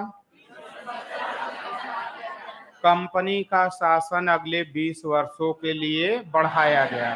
तीसरा पॉइंट क्या था? चाय और चीन देश के साथ, किसके साथ? चाय और चीन देश के साथ, ठीक है। सर आप, सर पॉलिटी आप कंटिन्यू करेंगे या केवल डेमो तक? ठीक है। तो पहला मैंने क्या बताया आप लोगों को? कंपनी का एकाधिकार समाप्त। दूसरा क्या हुआ? तीसरा क्या हुआ? चाय और चीन देश के साथ। याद है सभी बच्चों को? गुड मॉर्निंग सभी भैया, जितने ऑनलाइन बच्चे देख पा रहे हैं, ठीक है, सभी बच्चों को एक बार जबरदस्त तरीके से गुड मॉर्निंग। और आप सभी लोगों का स्वागत किया जाता है एक्सीलेंट विजन टेक्निकल एकेडमी के ऑनलाइन चैनल पे। और आज हम लोग जो कल पढ़े थे उसी का हम लोग रिवीजन कर रहे हैं, रिकॉल कर रहे हैं, क्योंकि ताकि सारी चीजें आप लोगों को भी याद हो सके, आप लोग भी फील करिए कि क्लास में बैठे हैं। चलिए, तो कंपनी का एकाधिकार समाप्त, चाय और चीन देश के साथ 20 वर्षों के लिए बढ़ा दिया गया। चौथा क्या था बच्चों, बताओ? पहला दिन है, आपका पहला दिन है। समझ में आ रहा है कि नहीं समझ में आ रहा? अच्छा अच्छा, वही, क्योंकि मेरी क्लास में बिना पढ़ाए लोगों को समझ में आता है ना इसलिए पूछ रहे हैं। चलो, तो चौथा क्या था? लॉर्ड विलियम विल्बर फोर्स के नेतृत्व में ईसाई मिशनरियां भारत आई। इतना सभी बच्चों को याद है? पीछे वाले? चलो, अब इसके बाद हम देखेंगे 1833 का अधिनियम। कौन सा अधिनियम? बोलो ना। ठीक, राहुल लिख रहे हैं कि सर आप जिस संविधान की वजह से वहां पे खड़े हैं और कब से मैं जय भीम बोल रहा हूं, आप जवाब नहीं दे रहे हैं, जबकि गुड मॉर्निंग का जवाब तुरंत दे रहे हैं। तो भैया ऐसा नहीं है बच्चे, समझ रहे हो? बहुत सारा कमेंट आ रहा है, देख पा रहे होगे, ठीक? तो चलो जय भीम, खुश हो जाओ, ठीक है कि नहीं? सभी बच्चे खुश रहे हैं तो कहो, 3 बार बोल दे रहे हैं भैया जय भीम, ठीक? बस आपकी खुशी में हम लोगों की खुशी है। ये बात सही है कि डॉक्टर भीमराव अंबेडकर का बहुत बड़ा देन है, योगदान है, उसीलिए हम पढ़ा रहे हैं और आप लोग पढ़ भी रहे हैं ना। तो चलिए, महापुरुष हैं, तो आगे हम चलें। ठीक, बच्चे खुश? क्या नाम है? राहुल आर्यन। चलो आ जाओ, आगे आ जाओ। 1833 का अधिनियम। कौन सा अधिनियम? 1833। पहला पॉइंट क्या था? क्लियर? और दूसरा पहला था कंपनी का शासन प्रारंभ, व्यापार बंद, शासन प्रारंभ। दूसरा क्या बताए थे? वेरी गुड ना। चलिए, अब यहाँ पे दूसरा पॉइंट मैंने बताया था, लॉर्ड विलियम बेंटिक को भारत का गवर्नर जनरल बनाया गया। तीसरा पॉइंट सभी बच्चे बताएंगे, ठीक है? चलो भैया, तीसरा पॉइंट मैंने सभी बच्चों को बताया था, क्या बताया था? दास प्रथा का अंत। सभी बच्चों को समझ में आया था? ऊपर देख के, ऊपर देख के, नकल मार के नहीं है, आए तो सही, ना आए तो सही, गर्व के साथ सर उठा के जीना सीखो, ठीक है? हाँ, तो दास प्रथा का अंत किया गया। चौथा पॉइंट, लॉर्ड मैकाले की अध्यक्षता में, किसमें? विधि आयोग का गठन किया गया। अब हम आपसे बात करेंगे, ठीक है, यहाँ 1853 के अधिनियम का पहला पॉइंट क्या था? कार्यपालिका और विधायी शक्तियों का पृथक्करण किया गया ना। और यहीं पे आप लोगों का खुली प्रतियोगी परीक्षाओं का प्रारंभ ना, खुली प्रतियोगी परीक्षाओं का प्रारंभ किया गया था। इतना सभी बच्चों को मैंने बताया था, याद है? बोलो याद। वेरी गुड, ठीक है। तो अब हम लोग आगे बढ़ेंगे। चलिए, वेरी गुड रावत, सतीश, राहुल, ठीक है। थैंक यू की क्या बात है राहुल, इसमें थैंक यू की कोई बात नहीं। देखो बेटा, अगर निगाह पड़ जाती है तो सभी बच्चे का जवाब दिया जाता है, ठीक है? अगर हम संविधान पढ़ा रहे हैं तो संविधान में समता का अधिकार है, ठीक है? और डॉक्टर भीमराव अंबेडकर तो सभी के लिए क्या है? एक बहुत बड़े समाज उत्प्रेरक हैं। इन्होंने समाज को एक नई दिशा दी और स्टूडेंट और विद्यार्थियों के लिए अनुकरणीय हैं क्योंकि इन्होंने जिस विषम परिस्थिति में रह के शिक्षा का अध्ययन किया वो अपने आप में बहुत बड़ी बात है। ठीक है, चलिए, तो अब ये मैंने बनाया बंदूक, इनफील्ड राइफल। कौन सी राइफल? अब मैंने बनाया आप लोगों के लिए इनफील्ड राइफल। सर पीडीएफ अभी तक नहीं मिल पाया, प्लीज प्रोवाइड करा दीजिए। बेटा रुक जाओ, एक दिन अपडेटेड दें कि यही वाला कहो तो अभी तुरंत भेज दे, अपडेटेड चाहिए तो एक दो दिन रुक जाओ, ठीक है, ताकि कुछ चीजें अपडेट किया हूं, मिल जाएगा। विश्वास रखिए, ठीक है, विश्वास रखेंगे तो ऐसा देंगे जिंदगी भर याद रखेंगे, अगर विश्वास रखेंगे तो, और नहीं तो नोट से ही चाहिए तो बताओ, अभी हम जाते हैं, 10 मिनट लगेगा, भेज देंगे, ठीक है। तो थोड़ा सा धीरज धैर्य बना के रखिए, मजा आएगा। सारी क्लासेस चलेंगी, टेंशन न लीजिए। इलेक्ट्रिकल पे भी वर्क हो रहा है, जल्द ही आप लोगों को खुशखबरी मिलेगी। एक एक करके चलने दीजिए, धीरे धीरे, आहिस्ता आहिस्ता। चलिए, ये आप बता सकते हैं ये क्या है? बोलो, क्या है? ठीक है, समझ गए? ये क्या है? ये डिब्बा है ना, इस डिब्बे में भरा होगा बारूद ना, ये क्या होगा? बारूद। तो अब देखो यार, आज के जमाने में तो जो गोलियां आती हैं वो प्लास्टिक से ढकी आती हैं, बात समझ में आया? बोलो भैया, ये जो आती हैं गोलियां वह किससे ढकी हुई आती हैं? बोल नहीं रहे हैं? आज प्लास्टिक से ढकी हुई गोलियां आती हैं, लेकिन उस समय प्लास्टिक इतना ज्यादा नहीं था, तो अंग्रेजों ने जब इनफील्ड राइफल ले आई तो इस इनफील्ड राइफल के ऊपर इन लोगों ने इस गोलियों को ढकने के लिए, जब प्लास्टिक नहीं था तो क्या लगा दिए? चमड़ा। क्या लगा दिए? गाय और सूअर की। किसकी? बोलो भैया, रावत जी के सिलेंडर नहीं है, ठीक है, ठीक है, ये है, क्या है? कारतूस का पैकेट, इसी के अंदर बारूद भरा रहेगा। क्या भरा रहेगा?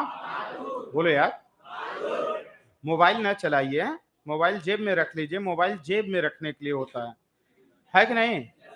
क्लास में मोबाइल चलाना अपराध नहीं, महापाप है। सही कहें गलत कहें ना? सही कहें ना? हाँ, चलिए, तो अब एकदम आराम से देखिएगा। इसको बंदूक में भरने से पहले मुंह से काटना पड़ता था, ठीक, यही पूरा मैटर फंस गया। क्योंकि अगर गाय की बात किया जाए तो हिंदुओं के लिए पवित्र है, माँ के समान दर्जा दिया गया है, गाय को गौ माता कहा जाता है। और मुसलमानों के लिए नापाक शब्द है, कहा जाता है सूअर शब्द, ये लोग अपने जबान से नहीं निकालते। बात समझ में आया? कहते हैं कि अगर ये लोग सूअर शब्द ये अपने जबान से यूज कर दें तो नापाक मतलब अपवित्र हो जाती है जबान। और दोनों के लिए इतना महत्वपूर्ण धार्मिक रूप से था। और ऐसे समय जब यह इनफील्ड राइफलें आती हैं तो इनफील्ड राइफलों के ऊपर क्या लगाता रहता था? यही गाय और सूअर की चर्बी, और उसको बंदूक में भरने से पहले मुंह से काटना पड़ता था। बात समझ में आया? आज वाली गोली नहीं रहती थी कि AK-47 एक बार लगा ली, मारे तड़तड़ तड़तड़ तड़तड़ तो पूरा खत्म हो जाए। पहले की लड़ाइयां बड़ा गजब की हुआ करती थी, इतनी लंबी बंदूक होती थी, ठीक है, इतना जमीन से यहाँ तक की बंदूक हुआ करती थी, मुंह से काटते थे, उसके बाद उसमें बारूद भरते थे, ऊपर से इतनी बड़ी गोली लोहे की रहती थी उसको भरते थे, फिर ऐसे ठोंकते थे सरिया लेके इतना बड़ा। बात समझ में आया? फिर उसी से एक बार जाक मारते थे ठक से, ठीक, और इसकी फायरिंग रेंज भी बहुत ज्यादा नहीं थी, मात्र 3 से 4 5 मीटर तक समझ लो, ठीक है, 5 से 6 मीटर तक इसकी रेंज हुआ करती थी। मतलब आज वाली नहीं कि मारे 1 किलोमीटर धाड़ से तो खत्म, समझ रहे हो ना? मैक्सिमम 10 से 15 मीटर रेंज हुआ करती थी, मतलब दौड़ के भर के जाते, धाड़ से मार के भागते थे। बात समझ में आया? अब भाई साहब अगर मार के भाग रहे हैं तब तक कोई भर के तैयार है तो दौड़ा लिया, मारेगा नहीं जब तक करीब नहीं आ जाएगा ना, समझ रहे हो? माहौल एकदम पबजी की तरह रहता था। पबजी खेले होगे ना, एकदम पबजी की तरह रहता था, मारा उधर से धाड़, फिर घुस गया, फिर मारा। मतलब यार जो 1 घंटे में लड़ाई हो सकती थी वहां एकदम बाकायदे अगर कोई पहाड़ पे है, कोई दूसरे पहाड़ पे है, तो एक तरफ लिट्टी चोखा बन रहा है और 4-6 ठे लगे हुए हैं, भर के मारे धाड़, फिर आराम से बैठे उसी में, फिर भरे फिर मारे। मतलब एक तरीके से गेम टाइप का रहता था, आज की तरह नहीं कि ले धड़ धड़ धड़ धड़ धड़ धड़ उतर गए। बात समझे? अब एक एक गोली है, एक गोली भर लिए, उसके बाद रुक के उसको कायदे से करना है तो टाइम लगेगा कि नहीं लगेगा? हाँ, आज का तो देखते हो हीरो लेके दौड़ा लेता, मारता है 50 लोगों को अकेले, उसके बाद भी गोली बची रहती है ना। वो वाला जमाना नहीं था। ठीक है, चलो, तो यही हो गया भैया, यहाँ पे हो गया, अच्छे से आप लोग समझ लो। अब यही मंगल पांडे को पता चलता है, किसको पता चलता है? हाँ, ठीक है। अब यहाँ पे क्या होता है, यहाँ पे मंगल पांडे को क्या पता चलता है? उसको सुबह सुबह ये बात पता चलती है, सभी जितने लोग थे, कि इसमें जो है कि गाय और सूअर की चर्बी मिली हुई है। और उस समय, आज से इतने साल पहले, बात समझ में आया? आज से इतने साल पहले आप सोचिए कि क्या होता था। उस समय ब्राह्मण तो एकदम जो है मीट मांस नहीं छूते थे। आज तो बहुत लोग खाने लगे हैं, आप लोगों को पता ही है। बोलो। आज तो काफी ज्यादा लोग मान लीजिए खाने लगे हैं, लेकिन उस समय इतना लोग नहीं खाते थे। ब्राह्मण तो मान लो कोई एकाक खाता हो तो एकदम अपवाद नहीं है, लेकिन जल्दी कोई ब्राह्मण नहीं खाता था, और ये एक तरीके से महापाप माना जाता था। सुनते हैं सब मंगल पांडे ओंडे, उसी समय हो जाता है विद्रोह। क्या हो जाता है? विद्रोह हो जाता है। और इसी बातों को लेके धीरे धीरे आने वाले समय में, बात समझे, आने वाले समय में 2 लोगों को मार दी जाती है गोली। कौन मार देता है? मंगल पांडे ना। मंगल पांडे 2 लोगों को गोली मार देता है, 2 अंग्रेज अधिकारियों को। जब उसको ये बात पता चलती है, पूरा जबरदस्त विद्रोह होता है, 2 अंग्रेजों को मार देता है गोली। एक का नाम था बाउट, एक का नाम क्या था भैया? बाउट। और एक का नाम था हगसन। क्या नाम था? हगसन। क्लियर? इनके माँ बाप को कोई नामों नहीं मिलता था, गजब गजब का नाम रखे है कि नहीं? बाउट और हगसन, इन दोनों को मार दिया गोली। बात समझ में आया भैया? इनको क्या मार दिया? गोली मार दिया। और माहौल यहीं से गड़बड़ा गया। मंगल पांडे को सब पकड़ लेते हैं और मंगल पांडे को फांसी की सजा दे दी गई। किसको फांसी की सजा दे दी गई? जब मंगल पांडे को फांसी की सजा दी गई तो संपूर्ण भारत देश के अंदर विद्रोह की चिंगारी जल गई, फैल गई। अब देखते ही देखते उस समय हमारे भारत देश में मुगलों का शासन था, और वहां पे थे बहादुर शाह जफर। कौन था? बहादुर शाह जफर। यह एक वृद्ध व्यक्ति था, 72 वर्ष इसकी आयु थी। अब 72 साल के आदमी तो मेरे भाई लड़ाई करेगा नहीं ना। जैसे मान लीजिए अभी आप लोग 20-21 साल के हो, अभी आप लोगों को मिलिट्री में भेज दिया जाए तो आप लोग आधा पाकिस्तान तो ऐसे ही उड़ा डालोगे नहीं। अब उसी में जितने 70 साल के बुढ़वा उड़वा हैं उन लोगों को भेज दिया जाए लड़ाई करने के लिए, तो वो सब का लड़ाई करेंगे? हाँ, लड़ाई कर पाएंगे कायदे से? बोलो। उतना हौसला नहीं रहता है। जो नवयुवक होते हैं उनके अंदर क्षमता बहुत ज्यादा होती है, नहीं होती है? बोलो। आप लोग कुछ भी कर सकते हो, नहीं? बहुत सही।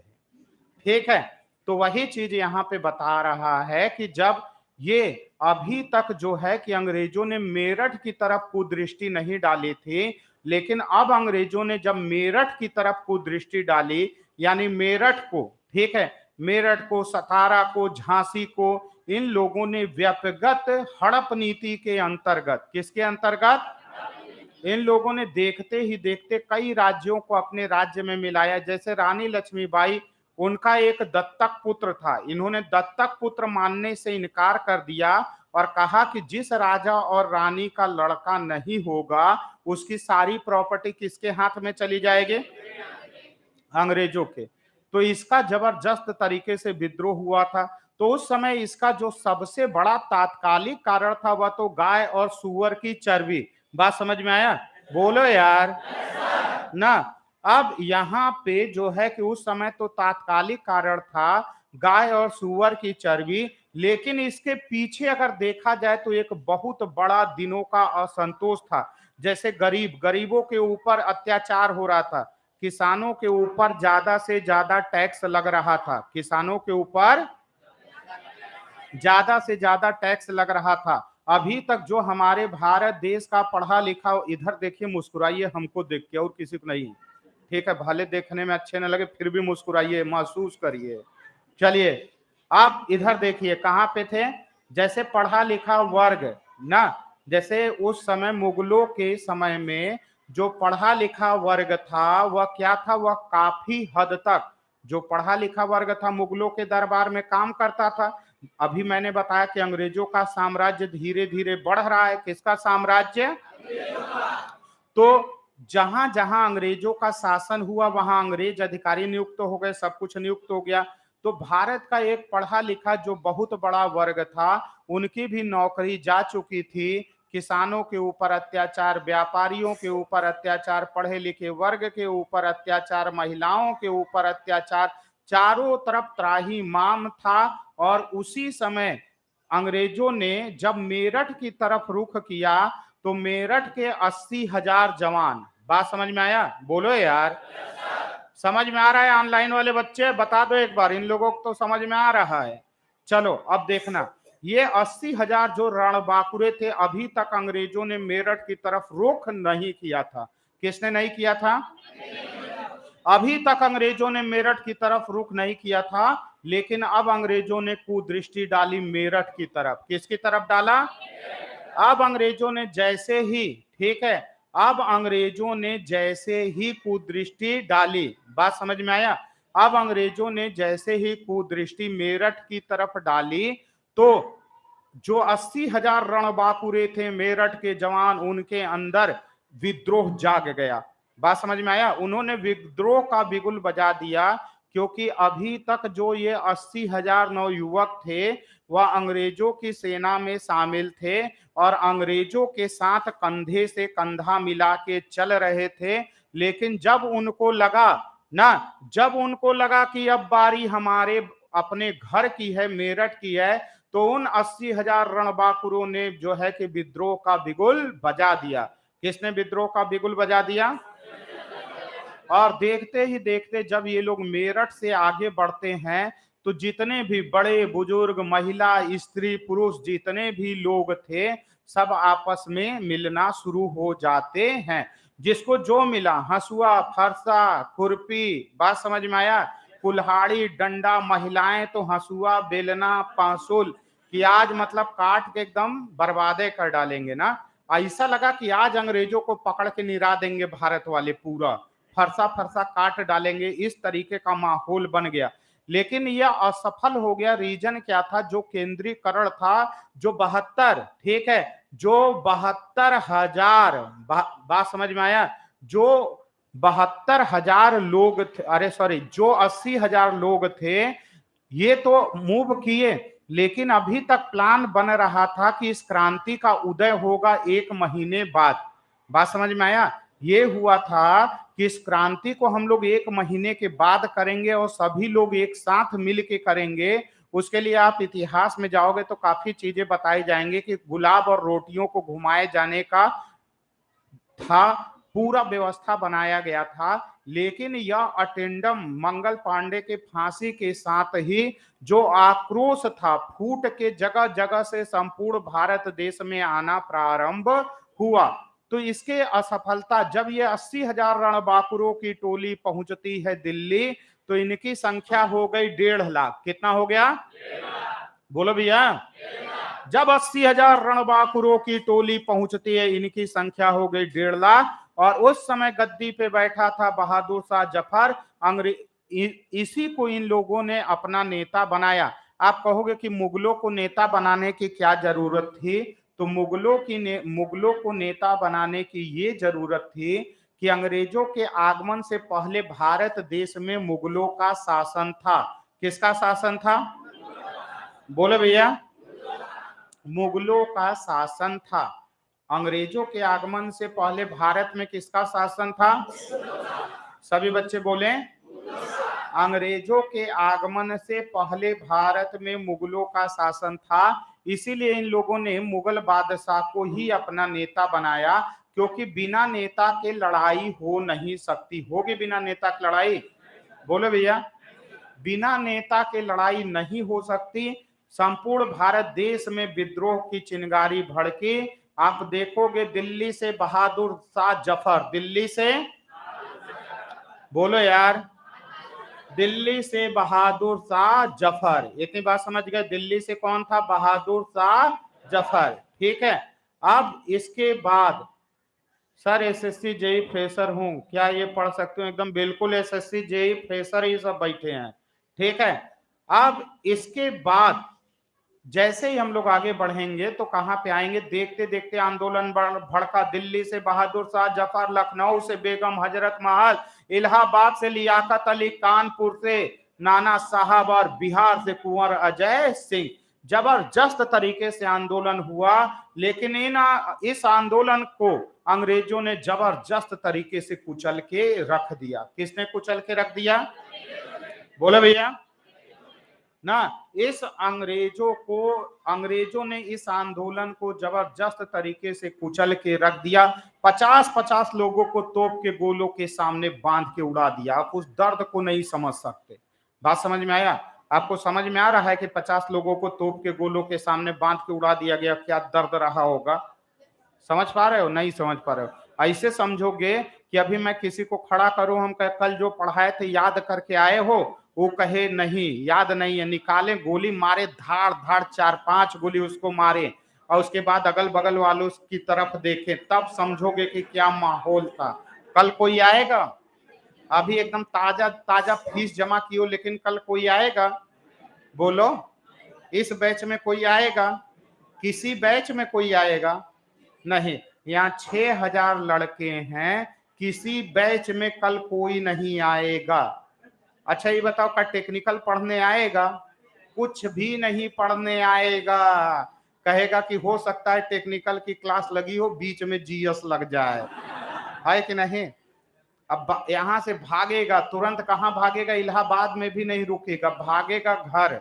समझ रहे हो? एकदम सीधे पकड़ेगा, घर भागेगा। घर वाले कहेंगे का बेटा बड़ा जल्दी आ गए, तो का कहेगा? कहेगा अरे जान बच गई, जेई जेई जेई, अब हमको नहीं बनना है जेई हुई। जाके देखिए इलाहाबाद में सब पागल हैं, गोली मार देते हैं जेई के चक्कर में। अब जाइए आपे बनिए जेई। पिताजी कहेंगे अब क्या करोगे? कहोगे कुछ नहीं, अब आराम करूंगा, बहुत भयानक टेंशन में हूं, है कि नहीं? बोलो, उस समय अपना देखो, अपना दर्द समझ में आता है। बात समझ में आ रहा है कि नहीं? बोलो यार ना, अपना समझ में आता है। समझ पा रहे हो कि नहीं? जैसे मान लो एक सिंपल सा एग्जांपल दो, अगर आपकी उंगली कटी है, दूसरा कोई देखेगा तो क्या देखेगा? देखेगा इसे उंगली कर रही है ना, तो जाएगा कहे भैया दर्द हो रहा है ना, दर्द हो रहा है, ज्यादा दर्द कर रहा है। 10 मिनट के बाद आएगा, कहेगा आराम मिला ना। तो ऐसे आदमी को कुछ न करो, जब उंगली कटी हो आके पूछ रहा है दर्द कर रहा है कि नहीं, तो एक को गोला प्रकार लिए रहो, उसको भी पीछे से लगा दो। पर जो समझ में आया कैसा महसूस हो रहा है? ऐसा ही महसूस हो रहा है। चलो आ जाओ, तो आ जाओ आगे आ जाओ। तो अब देखो 1857 की क्रांति में आप समझो कि अंग्रेजों ने बहुत ही बुरी तरीके से इस आंदोलन को कुचल के रख दिया। 50-50 लोगों को तोप के गोलों के सामने बांध के उड़ा दिया। बात समझ गए? बोलो यार, 50-50 लोगों को जो है कि गोलों के सामने बांध के उड़ा दिया। और सोचो किसी भी आदमी को लाया होगा, तोप के सामने बांधा होगा, इधर से लगाया होगा जब, तो क्या स्थिति रही होगी? देखने वालों की रूह कांप जाएगी। नहीं, अभी नहीं समझ में आ रहा है? समझ में वही एक तरीका है, मतलब एकदम अच्छे से समझाने का वही एक तरीका है कि क्या दहशत होता है, रूह कांप जाती है भाई सब ऐसे माहौल में। तो आप समझिएगा यही हुआ। इसके बाद क्या होगा? इसके बाद आप देखेंगे कि इस आंदोलन, इतना जबरदस्त आंदोलन हुआ जगह जगह से, हर गांव में जहां पे अंग्रेजों ने देखा कि आंदोलन हो रहा है, 10-10 लोगों को, 15-15 लोगों को, समझ रहे हो ना, 10-10 लोगों को, 15-15 लोगों को क्या किया? बांध के फांसी के फंदे पे लटका दिया। कहां लटका दिया? बोलो यार, 10-10 लोगों को, 15-15 लोगों को तो कहाँ लटका दिया? बोलो, फांसी के फंदे में। आप महसूस करो, अगर गांव में एक आदमी मरता है तो गांव में कैसा माहौल होता है। लेकिन आप कल्पना करो कि जब एक गांव में 15 से 20 आदमियों को फांसी के फंदे पे लटकाया गया होगा तो क्या माहौल रहा होगा? खतरनाक माहौल नहीं रहा होगा? बोलो, नहीं समझ पा रहे हो? जैसे यहीं पे मैं किसी को लटकाया रहूं और आपको पढ़ाता रहूं, तब समझ में आएगा। समझ में आया कि नहीं? ऐसे नहीं समझ में आएगा। इसी में से कहें कि याद करके आओ, कोई कहे नहीं, डाल के रस्सी यहीं पे बांध के लटका दूं, अब पढ़ाता रहूं ना, तब समझ में आएगा कि याद करना कितना जरूरी है। उसी तरीके से यहाँ पे चीजें हुई। अब इतना जबरदस्त तरीके से, ठीक है, अब इतना जबरदस्त तरीके से माहौल बनेगा। अब देखो, इसके बाद ऐसा नहीं है कि सिर्फ अंग्रेज मारे, भारतीयों को कम समझ लियो का? भारतीय कम तो रहेंगे नहीं। कई जगहों पे बहुत सारे अंग्रेजों को इन लोगों ने मारा। समझ रहे हो? रामचंद्र के वंशज है, पहले ही से तीर धनुष चलाना जानते, ले मार तीरे तीरे छेद दिए थे। समझ रहे हो ना? कई जगह अंग्रेजों को इतना मारा गया कि बहुत सारे अंग्रेजों की भी मौत हुई। एक तरफा युद्ध नहीं था, अगर ये लोग मार रहे थे तो वो सब भी मार रहे थे, ठीक है, वो भी मार रहे थे। तो बहुत सारे अंग्रेजों को भी मारा गया और इसकी गूंज गूंजी ब्रिटेन के पार्लियामेंट में। कहां गूंजी इसकी गूंज? किसकी? यही जो मारपीट लड़ाई झगड़ा हुआ, इसकी गूंज गूंजी, ठीक है, इसकी गूंज गूंजी ब्रिटेन के पार्लियामेंट में। समझ गए भैया? समझ में आया? जो इतने लोग यहाँ पे मारे गए, इसकी गूंज गूंजी ब्रिटेन के पार्लियामेंट में। और वहां पे पूछा गया कि बताओ इतने बड़ा नरसंहार क्यों हो रहा है? तब पता चला कि अंग्रेज यहाँ पे बहुत गलत काम कर रहे हैं। इसी वजह से यहाँ पे हो रही है 1857 की जो क्रांति हुई थी, जिसको हम भारत का प्रथम स्वतंत्रता संग्राम कहते हैं। बात समझ में आया? क्या कहा जाता है? जिसको भैया हम भारत का प्रथम स्वतंत्रता संग्राम कहते हैं। तो लॉर्ड पामस्टर्न उस समय ब्रिटेन में प्रधानमंत्री थे, उनका नाम था Lord पामस्टर्न।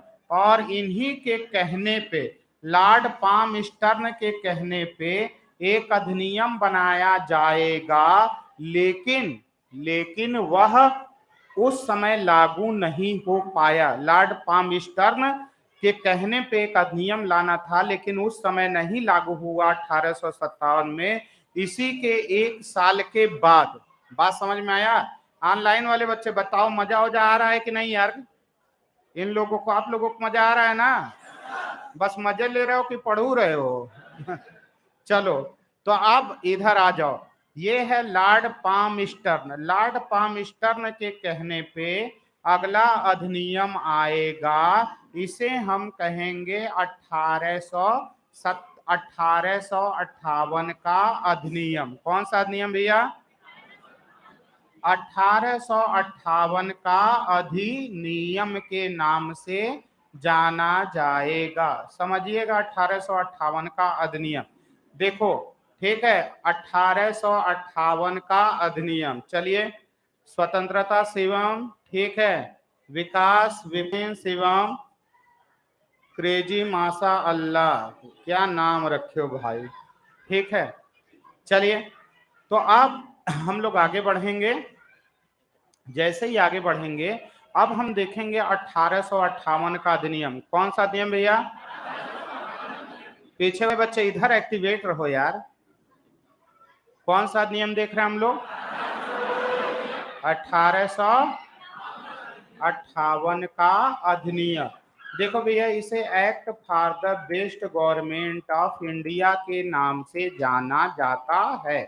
Act for the best government of India, Bharat सरकार के लिए स्वर्णिम अधिनियम। किस नाम से जाना जाता है? भारत, ठीक है, भारत सरकार के लिए। किसके लिए भैया? भारत सरकार के लिए स्वर्णिम अधिनियम। बहुत आराम से समझिएगा, एग्जाम में पूछता है कि act for the best government of India के नाम से किसे जाना जाता है? 1858 का अधिनियम। दूसरा आपका 20 बार पूछा गया प्रश्न है एग्जाम में, वह कौन सा प्रश्न है? पूछता है किस अधिनियम के द्वारा। सभी बच्चे इधर गौर करेंगे, ठीक है, सभी बच्चे इधर गौर करेंगे। दूसरा प्रश्न पूछता है कि किस अधिनियम के द्वारा कंपनी शासन का अंत हुआ। सभी बच्चे जान लीजिएगा कि 1608 से लेके 1858 तक भारत में किसका शासन था? कंपनी का। किसका शासन था भैया? सभी बच्चे बोलेंगे ना, कंपनी का, ठीक है। चलिए, तो अब ये देखिएगा 1858 का अधिनियम। क्या देख रहे हैं बच्चों? पीछे वाले यार बालक थोड़ा सा एक्टिवेट रहो, समझ रहे हो ना, लगे कि पढ़ रहे हो, जुनून। तो अब अच्छे से हम लोग समझेंगे आने वाले प्रश्न, यहां से कौन कौन से प्रश्न आपको किसी भी एग्जाम में बनेंगे। पहला प्रश्न पूछता है कि भारत में कंपनी का शासन कब से कब तक था? 1608 से लेके भैया 1858 तक पहला प्रश्न बना, इसका शासन था, ठीक है। दूसरा प्रश्न आपका पूछता है कि कंपनी शासन का अधिनियम, 10 बार पूछा हुआ प्रश्न है, ठीक है, 10 बार से ज्यादा पूछा हुआ प्रश्न है कि किस अधिनियम के द्वारा कंपनी शासन का अंत हुआ? किस अधिनियम के द्वारा? किसके द्वारा? किस अधिनियम के द्वारा कंपनी शासन का अंत हुआ? तो 1858 के अधिनियम के द्वारा। अभी तक भारत देश में किसका शासन था? कंपनी का। अब किसका होगा? क्राउन का। क्राउन मतलब वहां की महारानी। देखो भैया, क्राउन का शासन होगा। क्राउन का मतलब होता है ब्रिटेन में एक मुकुट है ना, ब्रिटेन में एक मुकुट है, और जो ये मुकुट धारण कर लेता है, जो क्राउन धारण कर लेता है, उसी को हम क्या कहते हैं? वहां की महारानी बन जाती है। तो अब यहाँ पे ब्रिटेन के क्राउन का शासन प्रारंभ होगा। इतनी बात सभी बच्चों को समझ में आई?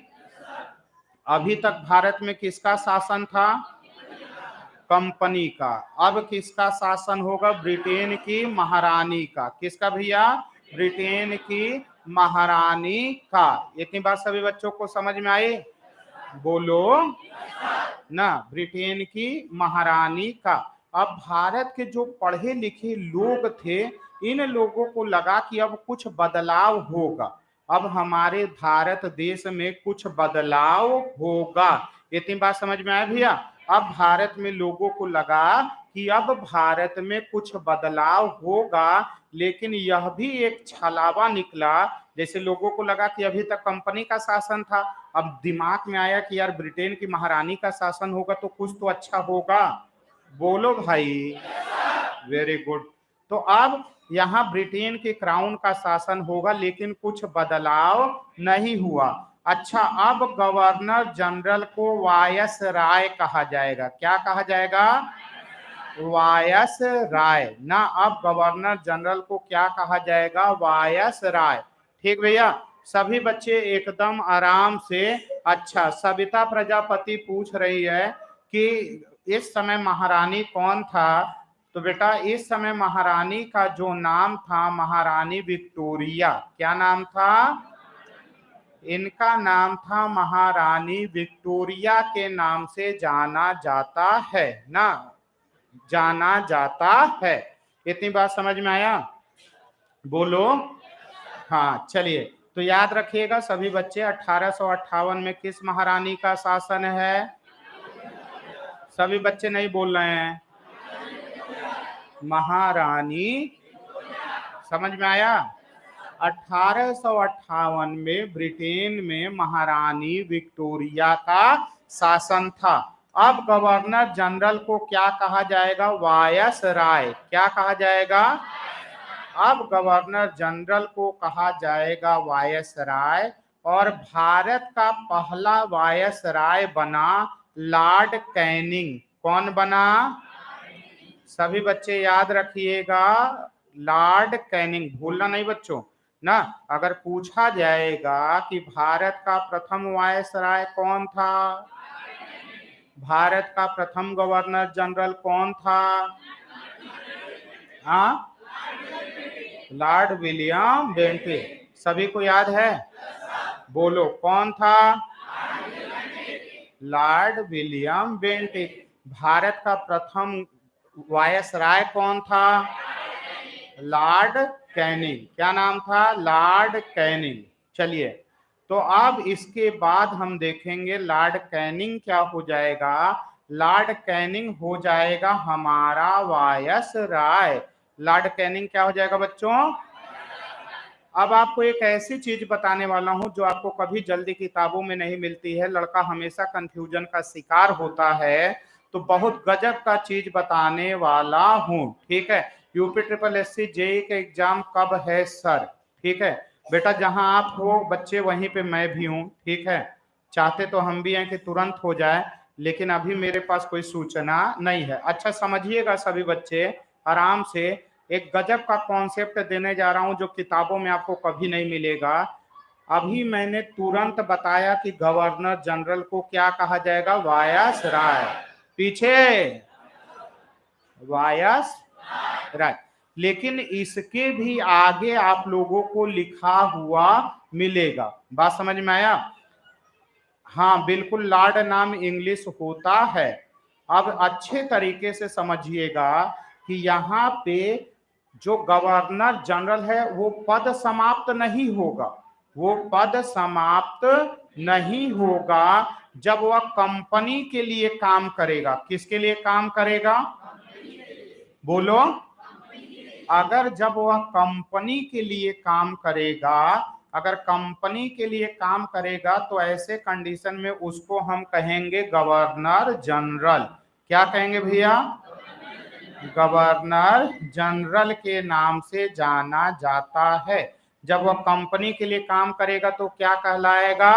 Governor general. ठीक है, गवर्नर जनरल। ठीक है, अच्छा, यहीं पे भारत राज्य सचिव की नियुक्ति की गई। क्या बनाया गया?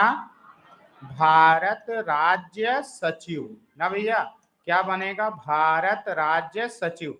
और इस भारत राज्य सचिव का कार्य क्या होगा? यह इसकी सहायता के लिए 15 सदस्यों की एक परिषद का गठन किया जाएगा जो भारत के आध्यात्मिक, नैतिक और भौतिक विकास की रिपोर्ट, जो भारत के कैसे विकास की रिपोर्ट, जो भारत के नैतिक, आध्यात्मिक और भौतिक विकास की रिपोर्ट किसको सौंपेगा? ब्रिटेन की महारानी को। किसको सौंपेगा? ब्रिटेन की महारानी को सौंपेगा। इतनी बात समझ गए भैया? चलो, अब इसके बाद हम लोग जैसे ही आगे बढ़ेंगे हम देखेंगे 1761 का अधिनियम। कौन सा अधिनियम? बोलो यार। ठीक है, 1761 का, अच्छा हाँ, 1861 का अधिनियम। आ जाइए, एक के बाद एक अधिनियम आ रहा है। अब आएगा 1861 का अधिनियम। पहला पॉइंट कहता है कि यहाँ पे गवर्नर जनरल, जो गवर्नर, ठीक है, गवर्नर जनरल की कार्यकारिणी परिषद का विस्तार। किसका विस्तार है? कार्यकारिणी परिषद का विस्तार किया गया। ठीक है, सभी बच्चे एकदम अच्छे से समझ लीजिएगा। इतनी बात समझ में आया? गवर्नर जनरल की कार्यकारिणी परिषद का विस्तार किया गया। ठीक है, चलिए, तो हम लोग देख रहे हैं 1861 का अधिनियम। कौन सा अधिनियम देख रहे हैं? बोलो। अब हम लोग देख रहे हैं 1861 का अधिनियम।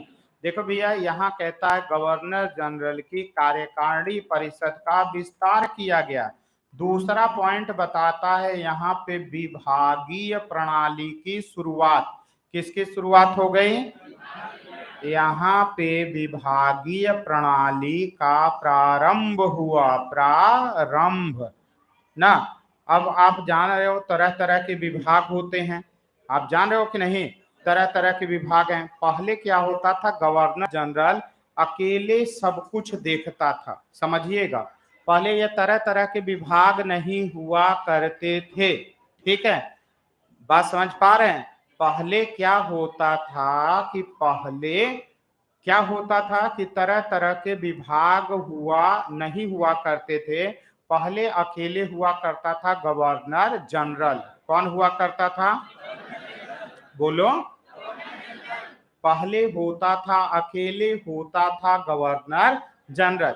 लेकिन अब जैसे आज के डेट में आप देखते हो, रक्षा विभाग, सुरक्षा विभाग, चिकित्सा विभाग, स्वास्थ्य विभाग, आज तरह तरह के आप विभाग देखते हैं कि नहीं?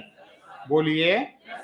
तो अगर पूछेगा कि इस प्रणाली की शुरुआत कब हुई, ठीक है, तो आप कहां बता देंगे? 1861 के अधिनियम में। किस अधिनियम में भैया? 1861 के अधिनियम में विभागीय प्रणाली की शुरुआत हुई। किसकी शुरुआत हो गई? किस अधिनियम में? 1861। क्लियर? 1861 के अधिनियम में विभागीय प्रणाली की शुरुआत। यहीं पे गवर्नर जनरल को अध्यादेश जारी करने की शक्ति ना। यहीं पे अगला अगर आप देखोगे तो जो गवर्नर जनरल था, कौन था? यानी विधान परिषद के द्वारा। किसके द्वारा? यहाँ पे विधान परिषद के द्वारा जो भी नियम कानून बनाया गया था, यहाँ भी जो विधान परिषद के द्वारा नियम कानून बनाया गया था, उसमें अंतिम डिसीजन लेने की पावर किसके पास थी? Governor general. अध्यादेश का मतलब है कि चाहे विधान परिषद, इतनी बात समझ में आया भैया? बोलो। यहाँ पे अध्यादेश की बात करें, किसकी बात करें? यहाँ पे अगर अध्यादेश की बात करता है तो यहाँ पे बताता है, क्या बताता है अध्यादेश? कहता है कि विधान परिषद चाहे जो नियम कानून बनाए। कौन नियम कानून बनाए? विधान परिषद चाहे जो नियम कानून बनाए, लेकिन लास्ट डिसीजन लेने की पावर किसके पास होगी? Governor general. इसको कहा गया अध्यादेश। जारी करने की पावर दी गई। किसकी पावर दी गई? अध्यादेश जारी करने की पावर दी गई। अब इसके बाद जैसे ही हम लोग आगे बढ़ेंगे, यहाँ पे देखोगे कि बंगाल उत्तरी पश्चिमी सीमा और बंगाल उत्तरी पश्चिमी सीमा में विधान परिषद की स्थापना की गई। किसकी स्थापना की गई? विधान परिषद की स्थापना किया गया। कहाँ स्थापना किया गया? बंगाल ना, बंगाल पंजाब, ठीक है, बंगाल पंजाब और उत्तरी मध्य सीमा में। यहाँ पे क्या किया गया? विधान परिषद की स्थापना की गई। ठीक है। अच्छा, अभी कुछ बच्चे लिख रहे हैं कि जितना थोड़ा सा छूटा हुआ था, चलिए हम रिकॉल करा दे रहे हैं। नेट की समस्या आ गई थी और इस समस्या को भी एक दिन के अंदर सही कर लिया जाएगा। परेशान होने की जरूरत नहीं है। ठीक है, बिल्कुल सारी चीजें एकदम कायदे से चलेंगे, कहीं कोई दिक्कत नहीं आएगा। सर जी, ऑफलाइन ऑनलाइन में क्या डिफरेंस हो सकता है? कोई डिफरेंस नहीं है, सिर्फ एकदम सेम चीजें हैं। यही ऑफलाइन क्लास जा रही है और यही एकदम ऑनलाइन जा रहा है, कोई जरा सा भी अंतर नहीं मिलेगा। चलो, तो अभी हम लोगों ने किसके बारे में देखा था? 1858 का अधिनियम। कौन सा अधिनियम देखे थे? सभी बच्चे बोले। अगर 1858 की बात किया जाए तो सबसे पहले मैंने बताया था कि 1858 के अधिनियम के द्वारा क्राउन ना, यानी अभी तक भारत देश में किसका शासन था? ब्रिटेन की महारानी का। किसका शासन था? कंपनी का। अब किसका हो जाएगा? ब्रिटेन की महारानी का। इतनी बात समझ गए? अभी तक हमारे भारत देश में किसका शासन था? लेकिन 1858 के बाद किसका शासन हो जाएगा? ब्रिटेन की महारानी कौन है? हाँ, जो ब्रिटेन की महारानी है, ब्रिटेन की महारानी को किस नाम से जाना जाएगा? महारानी विक्टोरिया। किस नाम से जाना जाएगा? अब गवर्नर जनरल को वायस राय कहा जाएगा। पहला वायस राय कौन बना? लॉर्ड कैनी। ठीक है, अभी मैं आप सभी बच्चों को यहाँ पे बता रहा था कि जो ये कंपनी गवर्नर जनरल को वायस राय कहा गया, यही मैं बता रहा था कि जो कंपनी, ठीक है, जब कंपनी के लिए गवर्नर जनरल काम करेगा तो वो गवर्नर जनरल ही रहेगा, लेकिन जब वह महारानी के लिए काम करेगा तो क्या कहलाएगा? वायस राय। सभी बच्चे एकदम अच्छे से समझ लीजिएगा, जब वह कंपनी के लिए काम करेगा तो क्या कहलाएगा? Governor general. जब वह कंपनी के लिए काम करेगा तो क्या कहलाएगा? और जब ब्रिटेन की महारानी के लिए काम करेगा तो क्या कहलाएगा? वायस राय। क्या कहेगा? वायस राय। उसके बाद यहीं पे बता रहा है भारत राज्य सचिव, एक नया पद बनाया जाएगा जिसे कहा जाएगा भारत राज्य सचिव। यह भारत के आध्यात्मिक, नैतिक और भौतिक विकास की रिपोर्ट सौंपेगा। किसके किसके? आध्यात्मिक, भौतिक और नैतिक विकास। ठीक है, कि भारत में कितना विकास हुआ। अध्यात्म के बारे में आप लोग जानते हो कि नहीं? बोलो। अध्यात्म का मतलब क्या होता है? अध्यात्म का मतलब, ठीक है, एकदम सीधा सा मतलब अध्यात्म का होता है आत्मा का परमात्मा में मिलन। बात समझ में आया? कहा जाता है इस मनुष्य का जन्म इस चराचर जगत में क्यों हुआ है, इसके पीछे सिर्फ एक रीजन है कि वह अपने सृष्टि के रचयिता, अपने जो जन्म देने वाले हैं। कहा जाता है कि इसीलिए मनुष्य को इस योनि में भेजा जाता है कि वह क्या करे? जो जन्म जन्मांतर के बंधन से मुक्त हो जाए। जन्म जन्मांतर के बंधन से मुक्त होने का मतलब है आत्मा का परमात्मा में मिलन, मोक्ष की प्राप्ति। बात समझ में आया? जैसे अभी लिए आपने प्रभु को याद नहीं किया, अगर आप प्रभु को याद करते हो तो कहा जाता है कि आप जो है कि अध्यात्म शक्ति अगर आपके अंदर आ जाती है, जैसे गौतम बुद्ध हो गए, कई महापुरुष हो गए ना, तो ऐसे कंडीशन में आपके अंदर अद्भुत शक्तियां, अलौकिक शक्तियां जागती हैं। उसी को कहा जाता है अध्यात्म। क्या कहा जाता है ना? यानी जो मनुष्य का जीवन मिला है इस वजह से मिला है कि अध्यात्म शक्ति को जगा के अपनी आत्मा का परमात्मा में मिलन करा ले, ताकि जन्म जन्मांतर के बंधन से मुक्त हो जाए। किससे मुक्त हो जाए? बोल नहीं रहो। जन्म जन्मांतर के बंधन से मुक्त हो जाए। सभी बच्चों को समझ में आया? बोलो यार। अध्यात्म का मतलब होता है परम पिता परमेश्वर प्रभु के चरणों में विलीन हो जाना, जन्म जन्मांतर के बंधन से मुक्त होना। इसी को क्या कहा जाता है? अध्यात्म। ऑनलाइन समझ में आ रहा है बच्चों आप लोगों को? चलो वेरी गुड। अब इसके बाद तो यही या आध्यात्मिक, नैतिक, भौतिक विकास का रिपोर्ट सौंपता था। अब इसके बाद आप देखिए भारत राज्य सचिव भी हो गया। अब इसके बाद मैंने अगला बताया, ठीक है। अब ऐप में जो वीडियो है यूज, उसमें क्या डिफरेंस है? ऑनलाइन सीरीज में कोई डिफरेंस नहीं है बेटा, सब वही सारी चीजें हैं। ठीक है, यही अभी जा रहा है। 2 दिन के बाद ये सारी क्लास सिर्फ ऐप पे मिलेगी बस। सबसे बड़ा डिफरेंस यही है कि अभी आपको यूट्यूब पे दिख रही है, ठीक है। 2 दिन के बाद अगर आपको देखना होगा तो आप सभी बच्चों को ऐप पे जाना पड़ेगा, यही सबसे बड़ा डिफरेंस है और कुछ कोई डिफरेंस नहीं। चलो आ जाओ, अब हम लोग देख रहे हैं 1861 का अधिनियम। कौन सा अधिनियम? सभी बच्चे बोले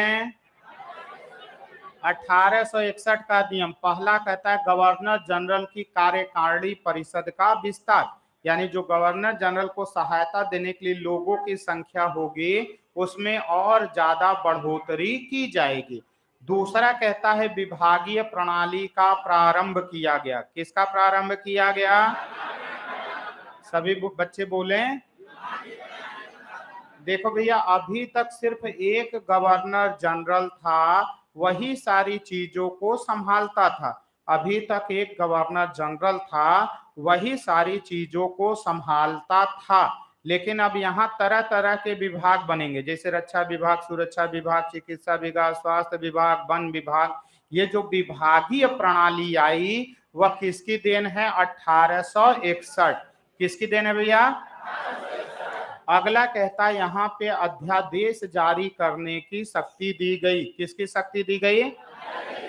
अध्यादेश, यानी विधान परिषद चाहे जो नियम कानून बनाए, विधान परिषद चाहे जो नियम कानून बनाए, लेकिन लास्ट डिसीजन लेने की पावर किसके पास होगी? Governor general. इसी को कहा गया अध्यादेश। बंगाल उत्तरी पश्चिमी सीमा में विधान परिषद बनाया गया। क्या बनाया गया? विधान परिषद। इतनी बात सभी बच्चों को समझ में आई? बोलो भैया, ठीक है। चलिए, तो आज इसी के साथ इस क्लास को यहीं पे समाप्त किया जाता है। कल हम लोगों की मुलाकात होगी अगले टॉपिक के लिए।